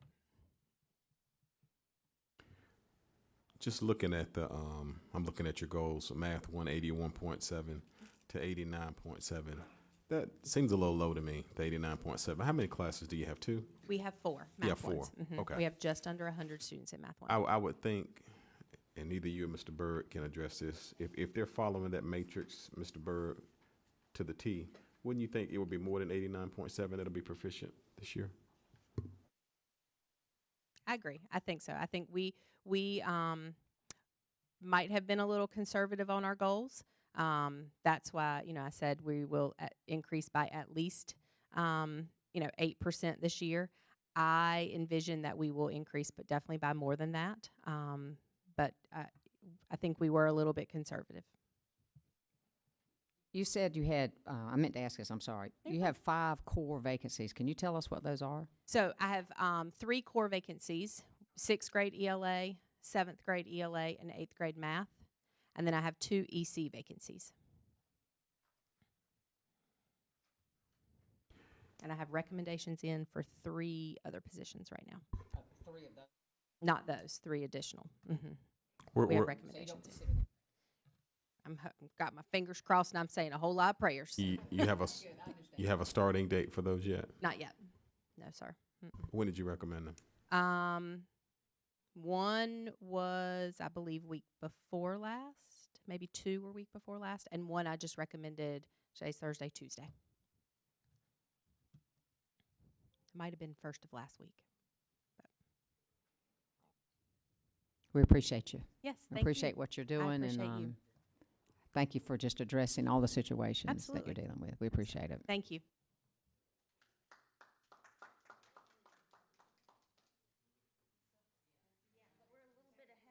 Yeah, we're a little bit ahead.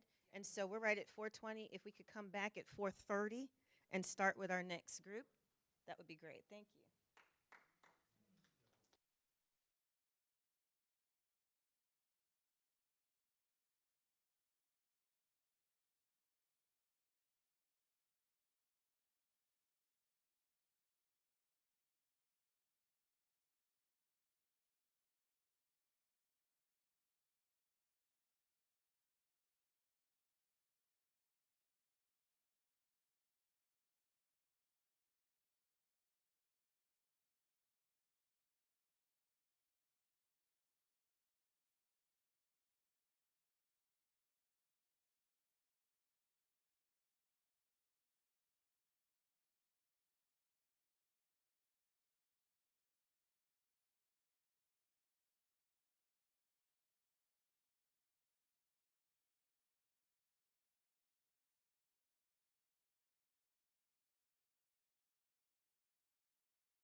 Okay, so we will continue our presentations with Selma Elementary, and that will be followed by South Smithfield Elementary.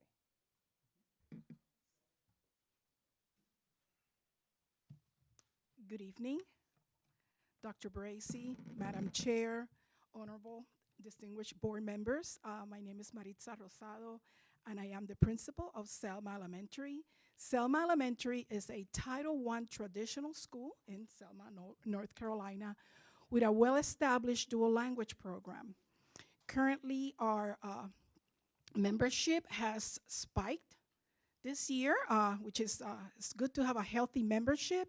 When we completed this work, we were at 750 students, I believe. We're almost at 790. So healthy membership, it's welcomed.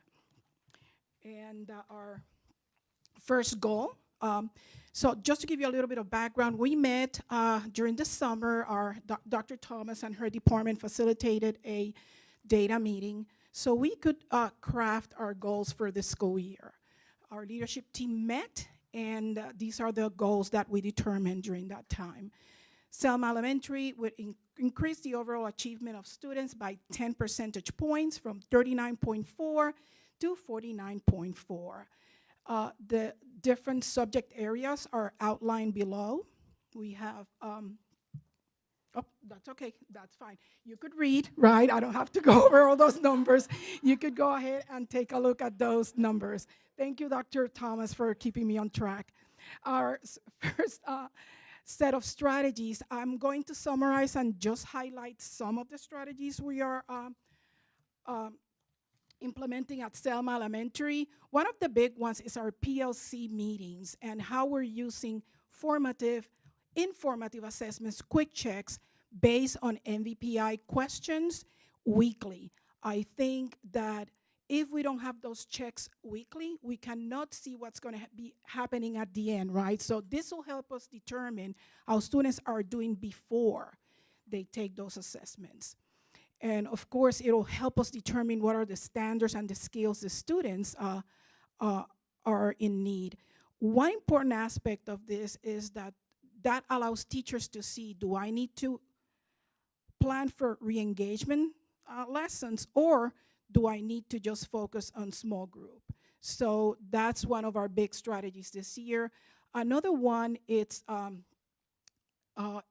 for our data dives for M-Class, MAP, and MVP data, we're having individual meetings with teachers. So we also have our school goals, school improvement goals, but teachers are also goal setting. Another one we're very happy to be implementing this year is scoreboards and student goal setting. We believe that if you have high expectations of students, they will deliver. So they're going to be tracking their data as well as tracking their performance on individual goals, especially for our EC population. They're going to have differentiated goals, and they're going to be tracking the data that we get from benchmark assessments. And our target tutors, we have a healthy number of target tutors. We're very pleased to have those tutors working with our students. They work with all students. They also help our other subgroups. And one thing that I don't want to forget, it's our science plan. We have a very intentional science plan focus on vocabulary instruction. We have a high number of L's and a high number of Hispanic students. We're about 64% Latino. So vocabulary, as I've spoken to some of my principal friends, has been a strategy that works for them. So that is something that we're going to be focusing on, and also intentional small group for science. Our second goal targets our subgroups. We have two subgroups, students with disabilities and also our Black students. Selma Elementary, the overall achievement of the student with disability subgroup will increase from 12.4 to 22.2. For our Black students, from 31.9 to 41.9. Strategies for our subgroups. I think that what's really our focus this year is for, let's start with student with disabilities. We want students with disabilities in the classroom. So we have worked with our master schedule so students are more exposed to a strong, sound Tier 1 curriculum and instruction. How are we doing this? We're doing this by providing, again, strategic scheduling, but also having adults, especially the self-contained students. Self-contained students are contained, and we feel that they need more exposure to their regular curriculum, to test-taking strategies, so they could build stamina. We know that small passages are used in the classroom, but when you go to take that end-of-grade test, it's multiple text features, it's multiple passages, so they also need to build that stamina. And in self-contained, we have found that, I'll give you an example, our SED students are on grade level. They are just struggling to be in regular education. So this year, I'm very happy that we're doing this. Those students are being pushed out. They get their social, emotional, IEP goal instruction and support, and they are in regular ed with the support of TAs. So those adults are there to support those students. We also focusing on instructional committees. So we have committees that are the stewards. They are those the guards of our subgroups. And this we do as a vertical team. So our vertical teams meet to discuss students with disabilities, students, our Black students, but as a whole. The PLC strategy is the one that is going to look at each individual student per grade, per classroom. And those students will be getting differentiated instruction. So for example, if when they're doing their planning, the PLC looks at individual students, what are the needs of those students? What are the implications when I have a module or a regular lesson for those ALs or for those EC students? And lastly, walkthrough data. We're going to continue to work with our walkthroughs and see how teachers are doing in terms of the strategies they need to be using with those students.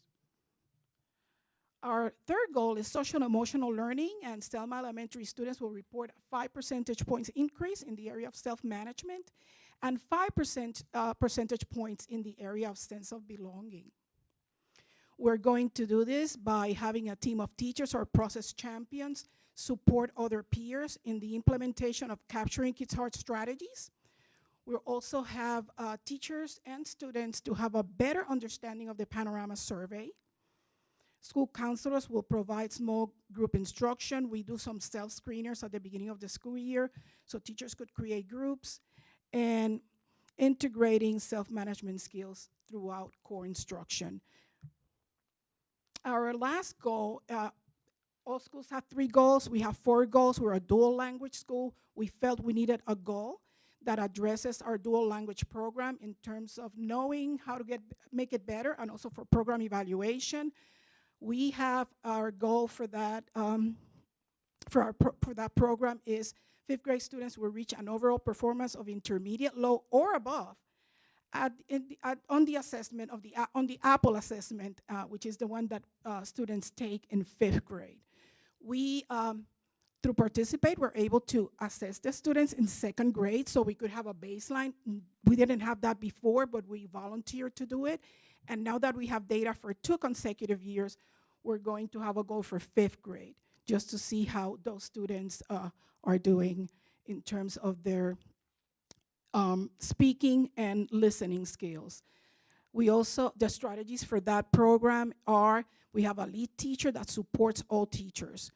Professional development for dual language is not exclusive of the dual language teachers. The regular partner should have awareness or knowledge of how the dual language program works, because our program is 50-50, so you receive instruction 1 day in English and 1 day in Spanish. So you need to be able to bridge and make those connections for the next day.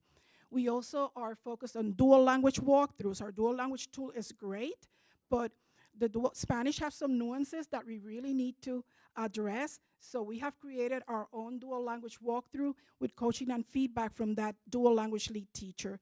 And we have a strong PD plan with strategies that work for all students, especially our MLs, because language acquisition, whether it's Spanish or English, it's a little different, but still the strategies work for both languages. District support. We have an ELF, or a learning facilitator, and our learning facilitator is supporting us in the area of science. We also have ESSER funds for target tutors. I like to brag that we have tons of target tutors. They are teachers who are faithful or loyal to Selma Elementary. So we have a healthy number of tutors working with our subgroups and all students, also working and ensuring that the interventions are implemented with fidelity. We also are receiving, I'm receiving, and our assistant principals, artisan teacher PD, that really helps strengthen our skills in terms of providing feedback and coaching our teachers. We have this year time for principals PLC. I think that's great. It's a great opportunity to talk to other principals who might be doing better, or I could talk to other principals in an area that I'm doing better. My area superintendent asked me to share what did we do. So our ELs did so well in the Access Progress domain. And also something that I really appreciate, so we're not managers, but we are really learning leaders in our school, is the support from facilities. That means that they are handling some of the managerial things. I don't have to worry about that, and I could focus on teaching and learning. Some of our celebrations, we move in reading. Sometimes moving in reading is hard. So we were able to, our EOG performance increase from 29.2 to 34.7. That was an increase of 5.5 percentage points. The reading cohort from 3rd to 4th grade increased from 23 to 35, and I'm thinking this has a lot to do, well, I'm certain it has a lot to do with the implementation of the science of reading and having a curriculum that is steady, that is, I hate to use the word standards, but it's a curriculum that is standard, right? And that way all students are getting a sound curriculum. And I think we're seeing, it takes time, but we're seeing the growth.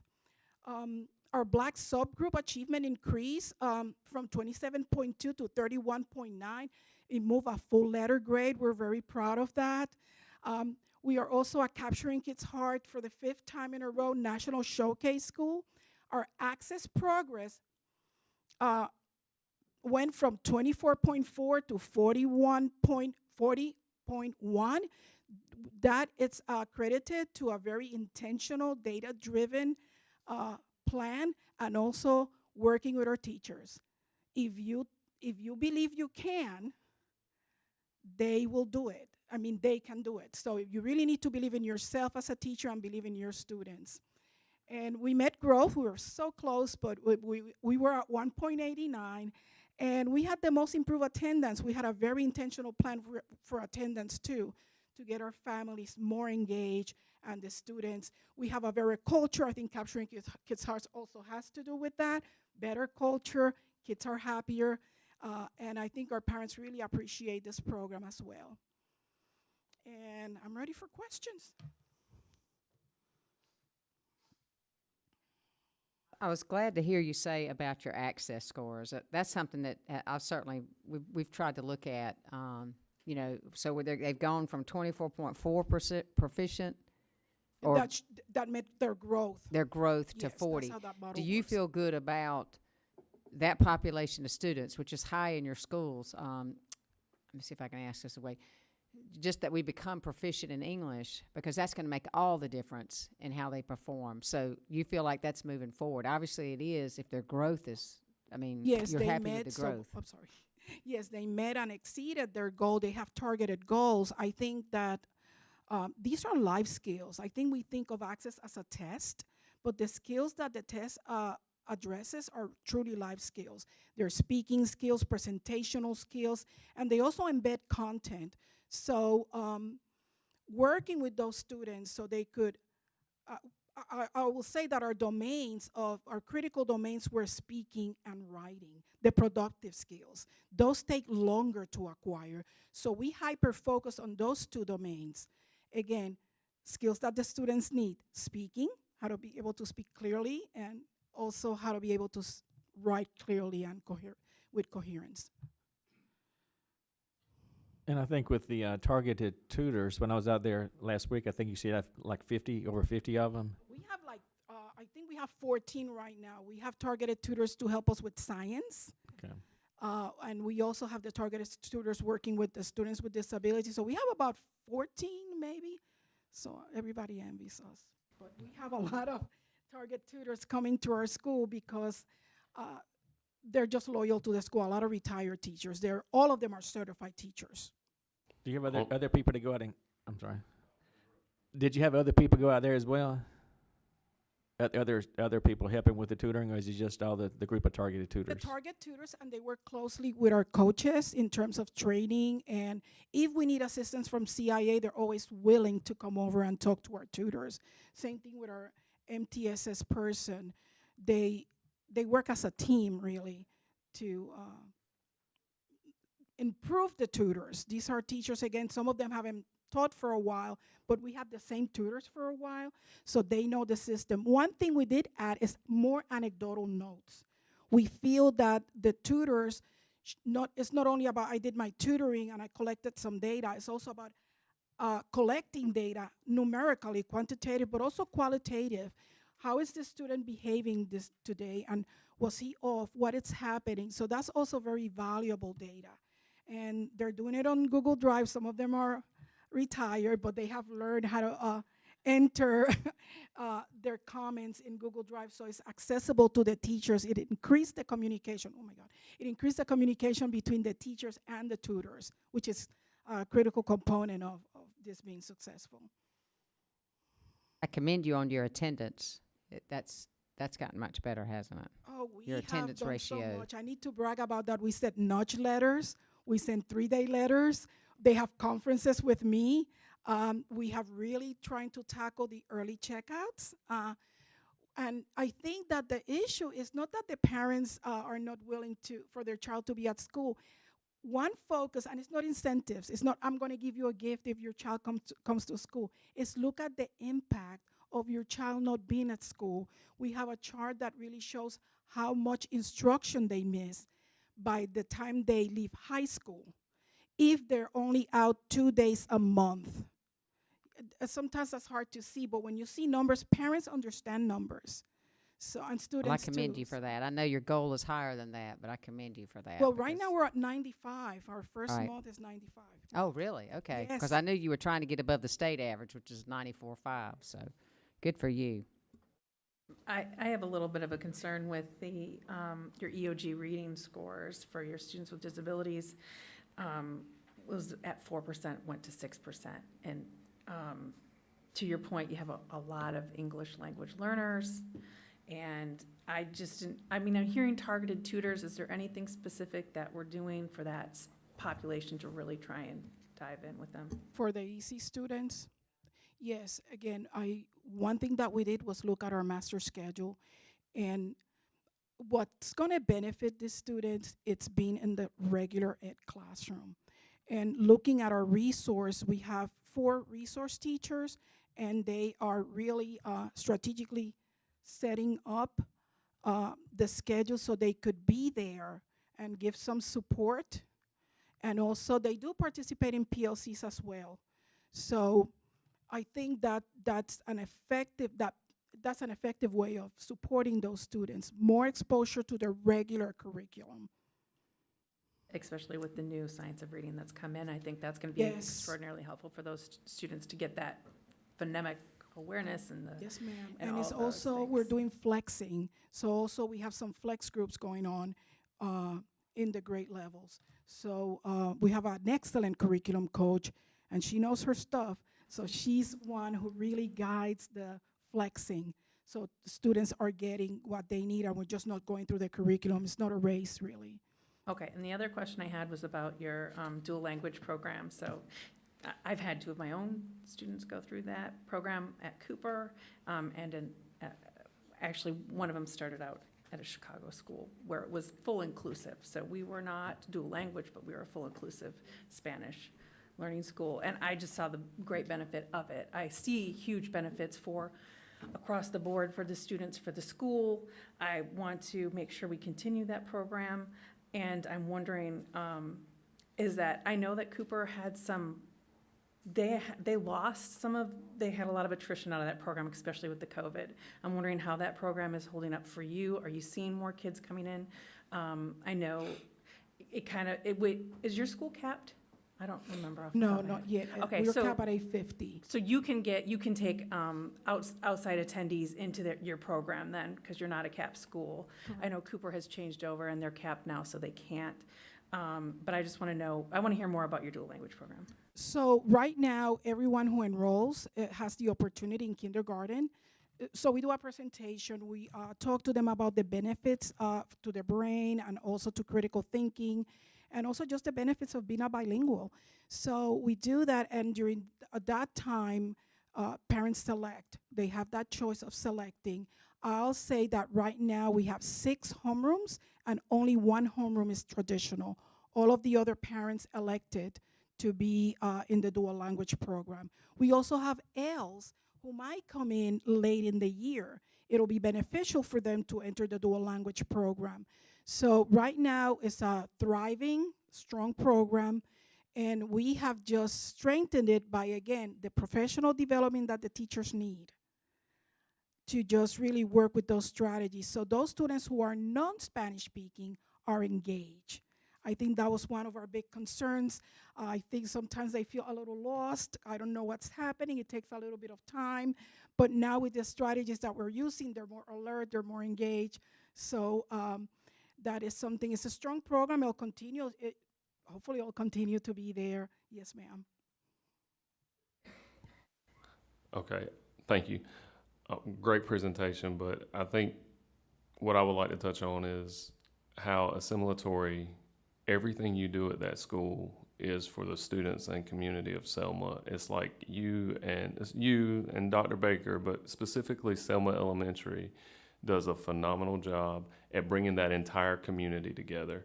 And, you know, the challenges you face with having a different populace and people speaking different languages, but what you do works perfectly. And I'm eternally grateful, and I think that we need to point that out, that your school is a beacon, it's a shining star in the Selma community, so we are certainly grateful, and everybody agrees with that. Like, when you go to your school, you see everyone, and that might be the only place, yeah, it is, that might be the only place you see everyone, so thank you for that. With functional literacy, like being a huge problem in the adult world, right? And then you face all these challenges with ELL, and you're trying to get these kids, like, you know, we talk about scores, we talk about getting there, but we're trying to get them functional. You know, I want to say it was like 58 million adults in America, like, lack the literacy capacity to send basic text in a coherent manner. And I mean, that's unfortunate, but you do such a great job with that. And I say that to say this, the targeted tutors you have, like, I don't think, you know, I know there's some questions about that, but I don't think we can stress enough how important they are and the differences they make. But what I would like an understanding of is how many hours are they working with the students? When are they working with the students? So if you have like a targeted tutor, I mean, like, in my mind, what am I missing? Because we have a full schedule. What am I missing whenever I'm going to a targeted tutor? So when does that take place? So we utilize our target tutors during rhyme time, which is our remediation, maintenance, intervention, and enrichment. And I like to say that some of our target tutors could also work with our AIG students. So we have, actually, one is from Triple S, a retired teacher, she's AIG. So she works with a group of students. When she's there, they work 3-4 days a week. So that's the time they're spending. Sometimes they push in a classroom, so they could do small group instruction, support that teacher that has perhaps a class that's low performing. So that's why it's so important that the teacher and the target tutor are on the same page, that the target tutors are well trained to be implementing these programs. For example, like Haggerty or foundations. So it's important, and they're experts, do the math. So all of these programs that the district has provided, they have become experts, and they don't start target tutoring until we give them a training. So we have an onboarding with them. And our target tutors also go and observe how they're implementing the strategy or the program. Well, you mentioned foundations, and this might be a question for someone else. Did we get all the geodes? Does every class? Did you get your? Yes, Did sir. you get the other sets so your classrooms aren't sharing? Are Because good with geos, yes. Did they come in yet? That's what I was asking. Did they come? They did. All right. Everybody got them. I guess.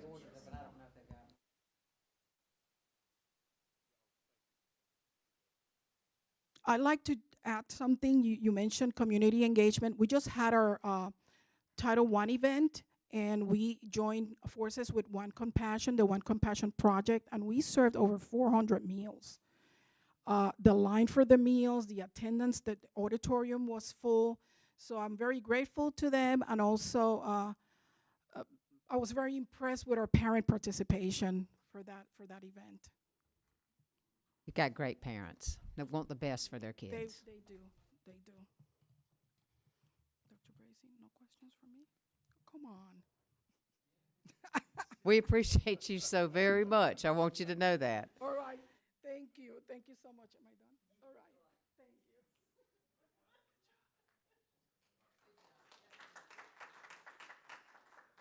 Man, y'all got me following the goat.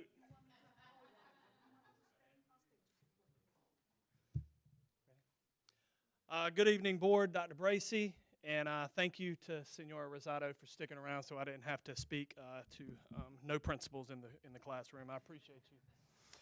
I'm the proud principal of South Smithfield Elementary School. I spent 3 years out at Corinth Holders Elementary School and was appointed the principalship at South Smithfield this past June. And I appreciate the opportunity to share some great things going on in Smithfield. Some facts about South Smithfield is we are a restart school this year.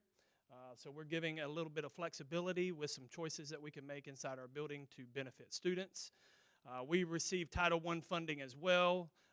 That states that we have 448 students. We are up to 472. We are getting families back from some charter schools because of the great things that we are doing. So some great things going on, and the community is starting to share some of those positive things.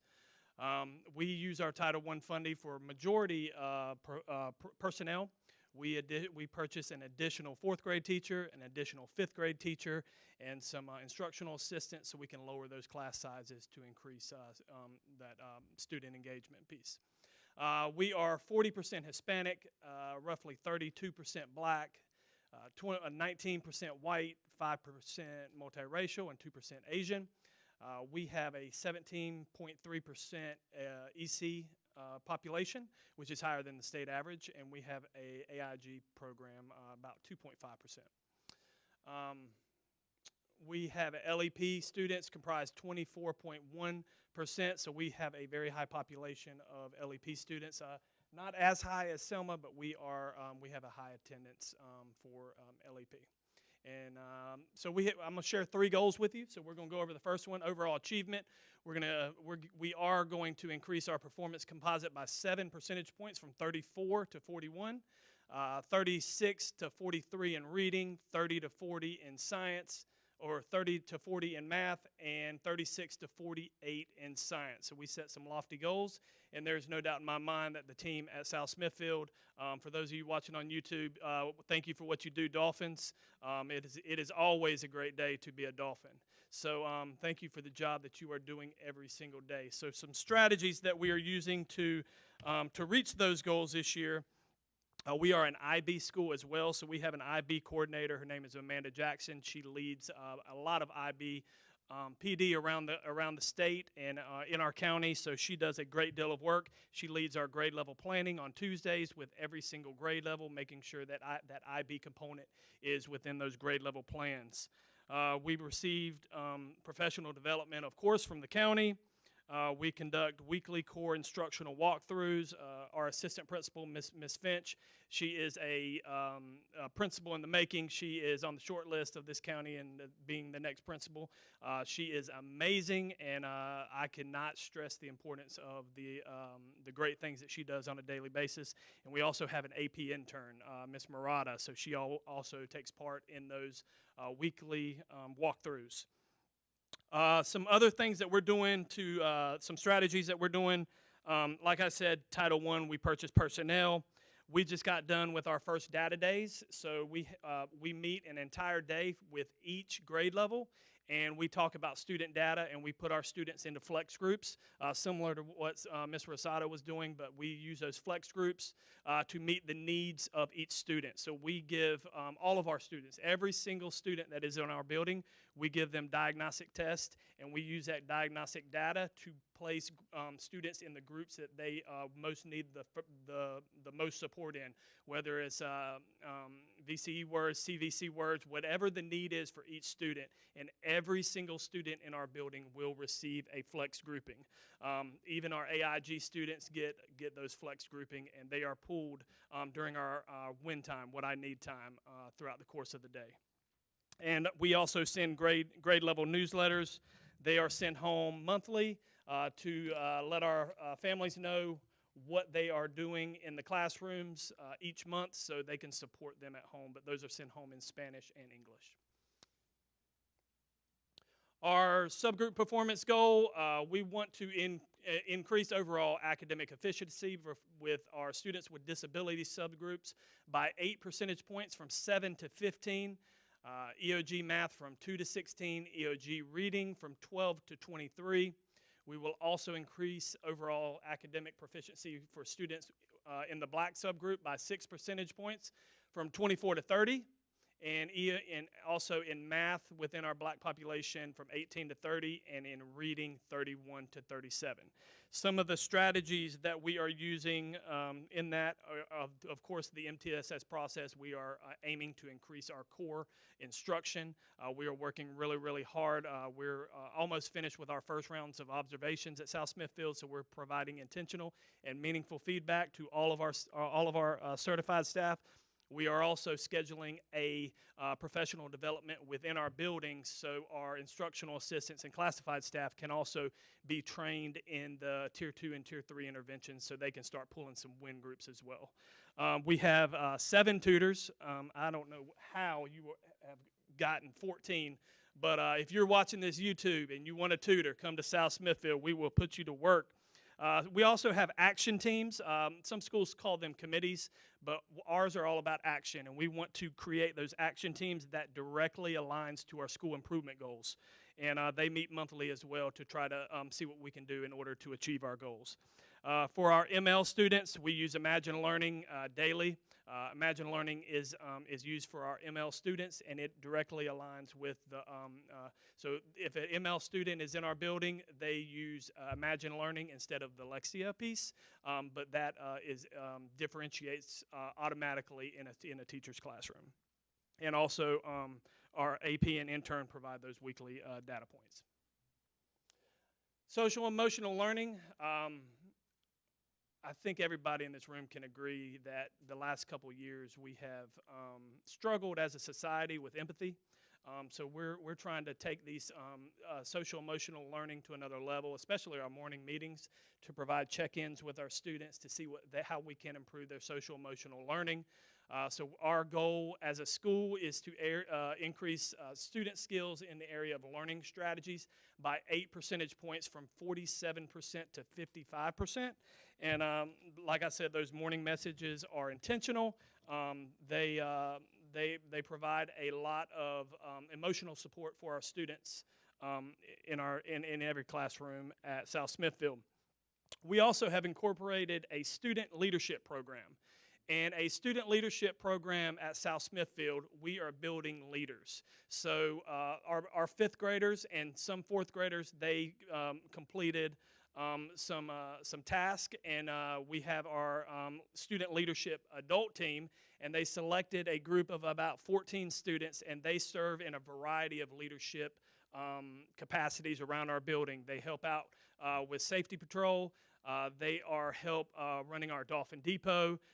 If we have a student outside, a kindergarten student who is having a rough morning, we have some students that assist those students getting to class.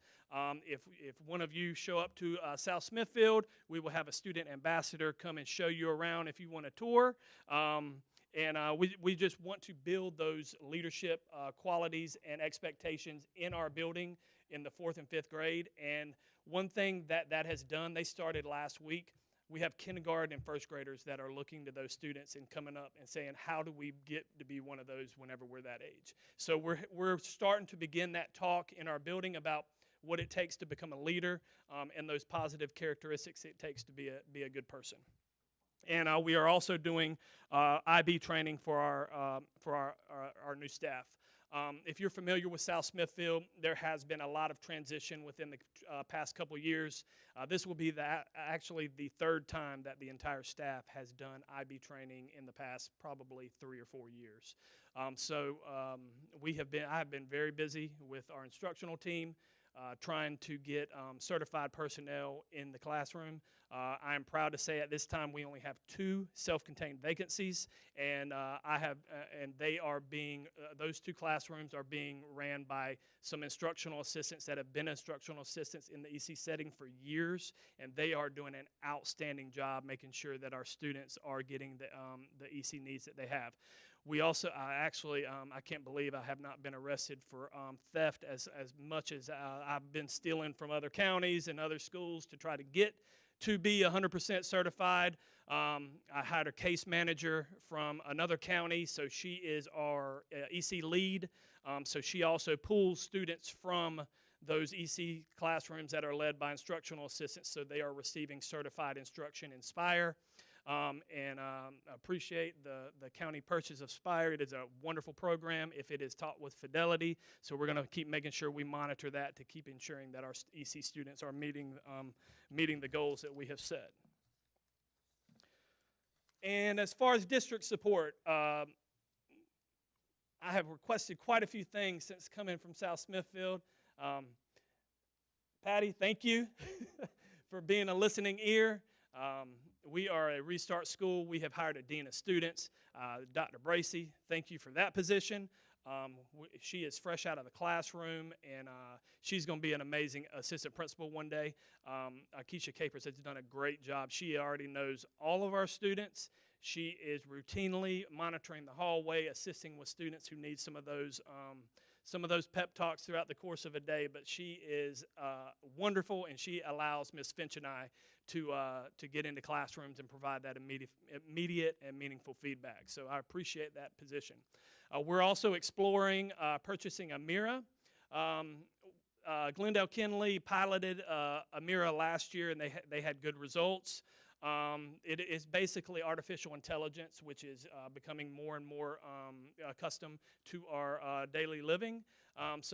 Pretty much it provides immediate feedback to every single student while they are reading, and it also aligns with letters and the science of reading. So we're hoping to purchase that program. The reason we are purchasing it is because I want this program for every single student in our building. We just did our beginning of year diagnostics for kindergarten, and 90% of our students at South Smithfield came in below grade level. But I do want to share that the kindergarten team last year, at the end of the year, were 80% proficient in M-Class. So there are some great things going on in our building. A great core of teachers remains in that building, and I want to thank them for sticking it out. And we have made some really positive personnel moves to try to get. My goal is I want 90% of our certified staff retained. We truly believe at South Smithfield that if we treat the teachers with respect and we treat our parents with respect, that will entail trickle down to the students. So we do have very high expectations. That's one thing I love about Dr. Bracy. He's not shy to tell you his expectations, and I've been known to not be shy as well. So we have had our data days. Hannah Smith and Monisha Whitfield, they facilitated that whole process. That was about a week-and-a-half process. But what we also did, we also had an EC data day. So we got all of our EC teachers in one room for an entire day. We had our EC students, we had them assessed as well, and we put together a master EC calendar of pull-out times as a group so we can make sure that our EC students are getting the needs being met, because we do have a very high EC population. So, but our EC team is absolutely awesome. Tamara's moving me along. Celebrations, we are a Restart school. This is an opportunity, and I want to thank Ms. Thomas. She not only keeps me in line, but she has been very instrumental in teaching me about the opportunities for Restart and the great things that we can accomplish this school year. with all the things going on, we met growth last year, and that is a celebration. I have ordered the banners for our school. We are going to put them up in the cafeteria and right when you walk in so parents can see that the great things that are going on in our building. And we have hired, last count, about 30 professionals. This includes classified and certified. So when I had the opportunity to be appointed the principal in June, this was the one thing that I was really a little bit nervous about, Dr. Bracy. I didn't tell you, but I kept that to myself. But we have had the opportunity to hire some amazing people, and there you can see the list of people that we have hired since June. So, like I always say in the morning announcements, it is a great day to be a Dolphin. Questions? Wonderings? Chair, were you supposed to get one of those teachers that we attempted to sponsor for one of your EC vacancies? You were not. The only vacancies we have right now are 2 EC teachers, self-contained. Do you still have the behavior coach there? We have our dean of students. Okay. Yes. Okay. And I was going to ask you that question, but you already sort of weaved it into your presentation. That has allowed you and Ms. Finch to get in classrooms. Absolutely. Her name is Miss Capers, and she has been a godsend to us. She meets with parents about issues as well? Absolutely. Okay. Absolutely. She does not hand out discipline. She does not hold hearings or anything like that. She does not assign ISS or OSS. However, she does contact parents. She's created some very positive relationships, and she also works with some experts we have in our county to get them more support outside of the school setting if the families are up to it. I know you said in one of my visits about you feel good about the culture there. Absolutely. Yeah. Absolutely. One thing that I have high expectations. I expect some great things from teachers, and teachers have those high expectations for students. And I believe fully in transparency. And if you don't want to be in our building, just come talk to me. We'll have a conversation. I'll get you. We'll help you find the right seat on the bus. So we are going to move forward, and we're not looking toward the past. We're going to move forward, and we're going to present ourselves in a positive manner. And anybody that comes through those doors is going to be met with kindness, and that starts with our front desk. Well, your atmosphere you have created at that school is absolutely wonderful. It's not just me. It's Well, I know that, but you're the leader. But just, I know you did some things aesthetically that had just made it look so welcoming, but, I was with you there the first day of school, and just, what was heartwarming to me is you went back to teaching the kids what our expectations are. Students will normally do if they know what it is you want me to do, but your teachers were lining them up, showing them how to walk down the hallway. We weren't assuming that kids could come to school and know exactly what you want. They can't read our minds. But, yeah, I'm just so grateful to you for your enthusiasm and your staff, because, you've got a hard-working staff there. Right. We concentrated on policies and procedures the first 10 days. So we may be a few days behind in the pacing guide, but we will catch up. That's okay. But it will pay off in the long run. That's exactly teaching right. our Students those have, and, expectations. may have to do it again in January when you come back, or when you come back from Christmas. And we also have a mindset of these are our students. So if my class is walking down the hallway and you see a student of mine, I want you to correct that student, because they are all of our students, and we cannot take that personally. So everybody is on one team. We got one team, one mindset. When is the last time South Smithfield has had this many students? You're 472, I think you said. I'm not sure. Patty is going to get that answer to the board at her earliest convenience. But last year it was down, wasn't last year down, what was it last year? Do you know? That's a tough question to ask right now. You can get that with us. It was much less than that. We're at 472 right now, and that includes our pre-K students. And parents are contacting you about coming back, you say? Yeah, we've gotten quite a few families from other charter schools, and I'm excited. I'm excited, and there's a positive buzz in our community, and I hope that continues. I want to thank you for talking about the core, because really, and I think the other speaker brought that up as well, because that is fundamental to actually changing everything. If we don't focus on that, nothing is going to work. And the other part that I heard you both speak on is hiring and staffing, because those are the two key elements to making students proficient. And so I just want to really thank you so much for bringing that up and focusing on that, because that is going to actually help you meet your goal. Yes, ma'am. And and we don't want to dummy down our whole group. We want to be, if we dummy down our whole group, when are those grade level students, are those proficient in the upper echelon of students? If we don't challenge them and give them those grade level, grade level curriculum, they're not going to see it. They're not going to see it unless you pull them intentionally in small group. But even the students that are below in proficiency, we still want to introduce that grade level curriculum, because students rise to expectations. Students will rise to your expectations. And there is nobody that speaks higher to that than Dr. Thomas. She, her favorite quote is what impact is it having on what you're doing? Yeah, it's about learning, not about teaching. It's about learning. Kids learning. If they're not learning, then what we're doing is not right. But I just really appreciate you and your enthusiasm. You've always been enthusiastic, but I'm very grateful to you. I think we all are. No, I just want to say, yeah, I've got a lot of friends that their kids go to South Smithfield, and I've heard the buzz about what's going on. I also heard that there was a boombox walking around. Yeah. So I'm hearing good things that are going on. Every single kid needs to be greeted positively. If there's nothing that a teacher is doing, the least they can do is greet a student positive, because that may be the only smile that teacher sees today, or that student sees today, or it may be the only hug, high five, fist bump. It may be the only positive experience at a child, and that just sets the tone for your day. Talk about this new boombox that you're so proud of. We've got it playing during carpool. We do play kid-friendly music, but we've got it blasting. I got a couple students who don't like the noise, so it gets turned down when they get dropped off. But we set the mood that it's going to be a fun, exciting day at school, and that learning is going to happen. But it's been a big hit. We're about to get one for our bus lot as well. You're dancing into the school building. There you go. Oh, yeah. Thanks again. Thank you for your time.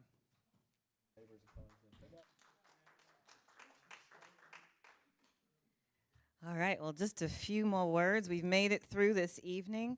I want to say thank you to every single principal that was here today. Principals Gregory, Jernigan, a.k.a. Benson, Baker, Sawyer, Rosado, and McLam. Your school family should be very proud, because you've represented them exceptionally well. I want to say thank you to all of you here, Dr. Bracy, our board, for allowing this night, and it has to be said, to feel supportive. You made it helpful and not hurtful or harmful for our schools. Our principals are pulling this weight every single day, and we love them to pieces. But for them to come here and to feel that as well is important. I want to thank you for creating that atmosphere for them. You have time to review all of the information that has been shared. We look forward to board action, prayerfully approval, next week, Tuesday evening. And that would be for all 48 schools, not just for the ones that showed up tonight. So thank you again. Thank you. Thank you for the information that you give us. It's always helpful when we have this opportunity to look over this, but thank you. If there is no other business before the board, I will entertain a motion to adjourn. Second. Motion by Mr. Wooten, second by Mr. Donovan. All those in favor indicate by saying aye. Aye. Thank y'all.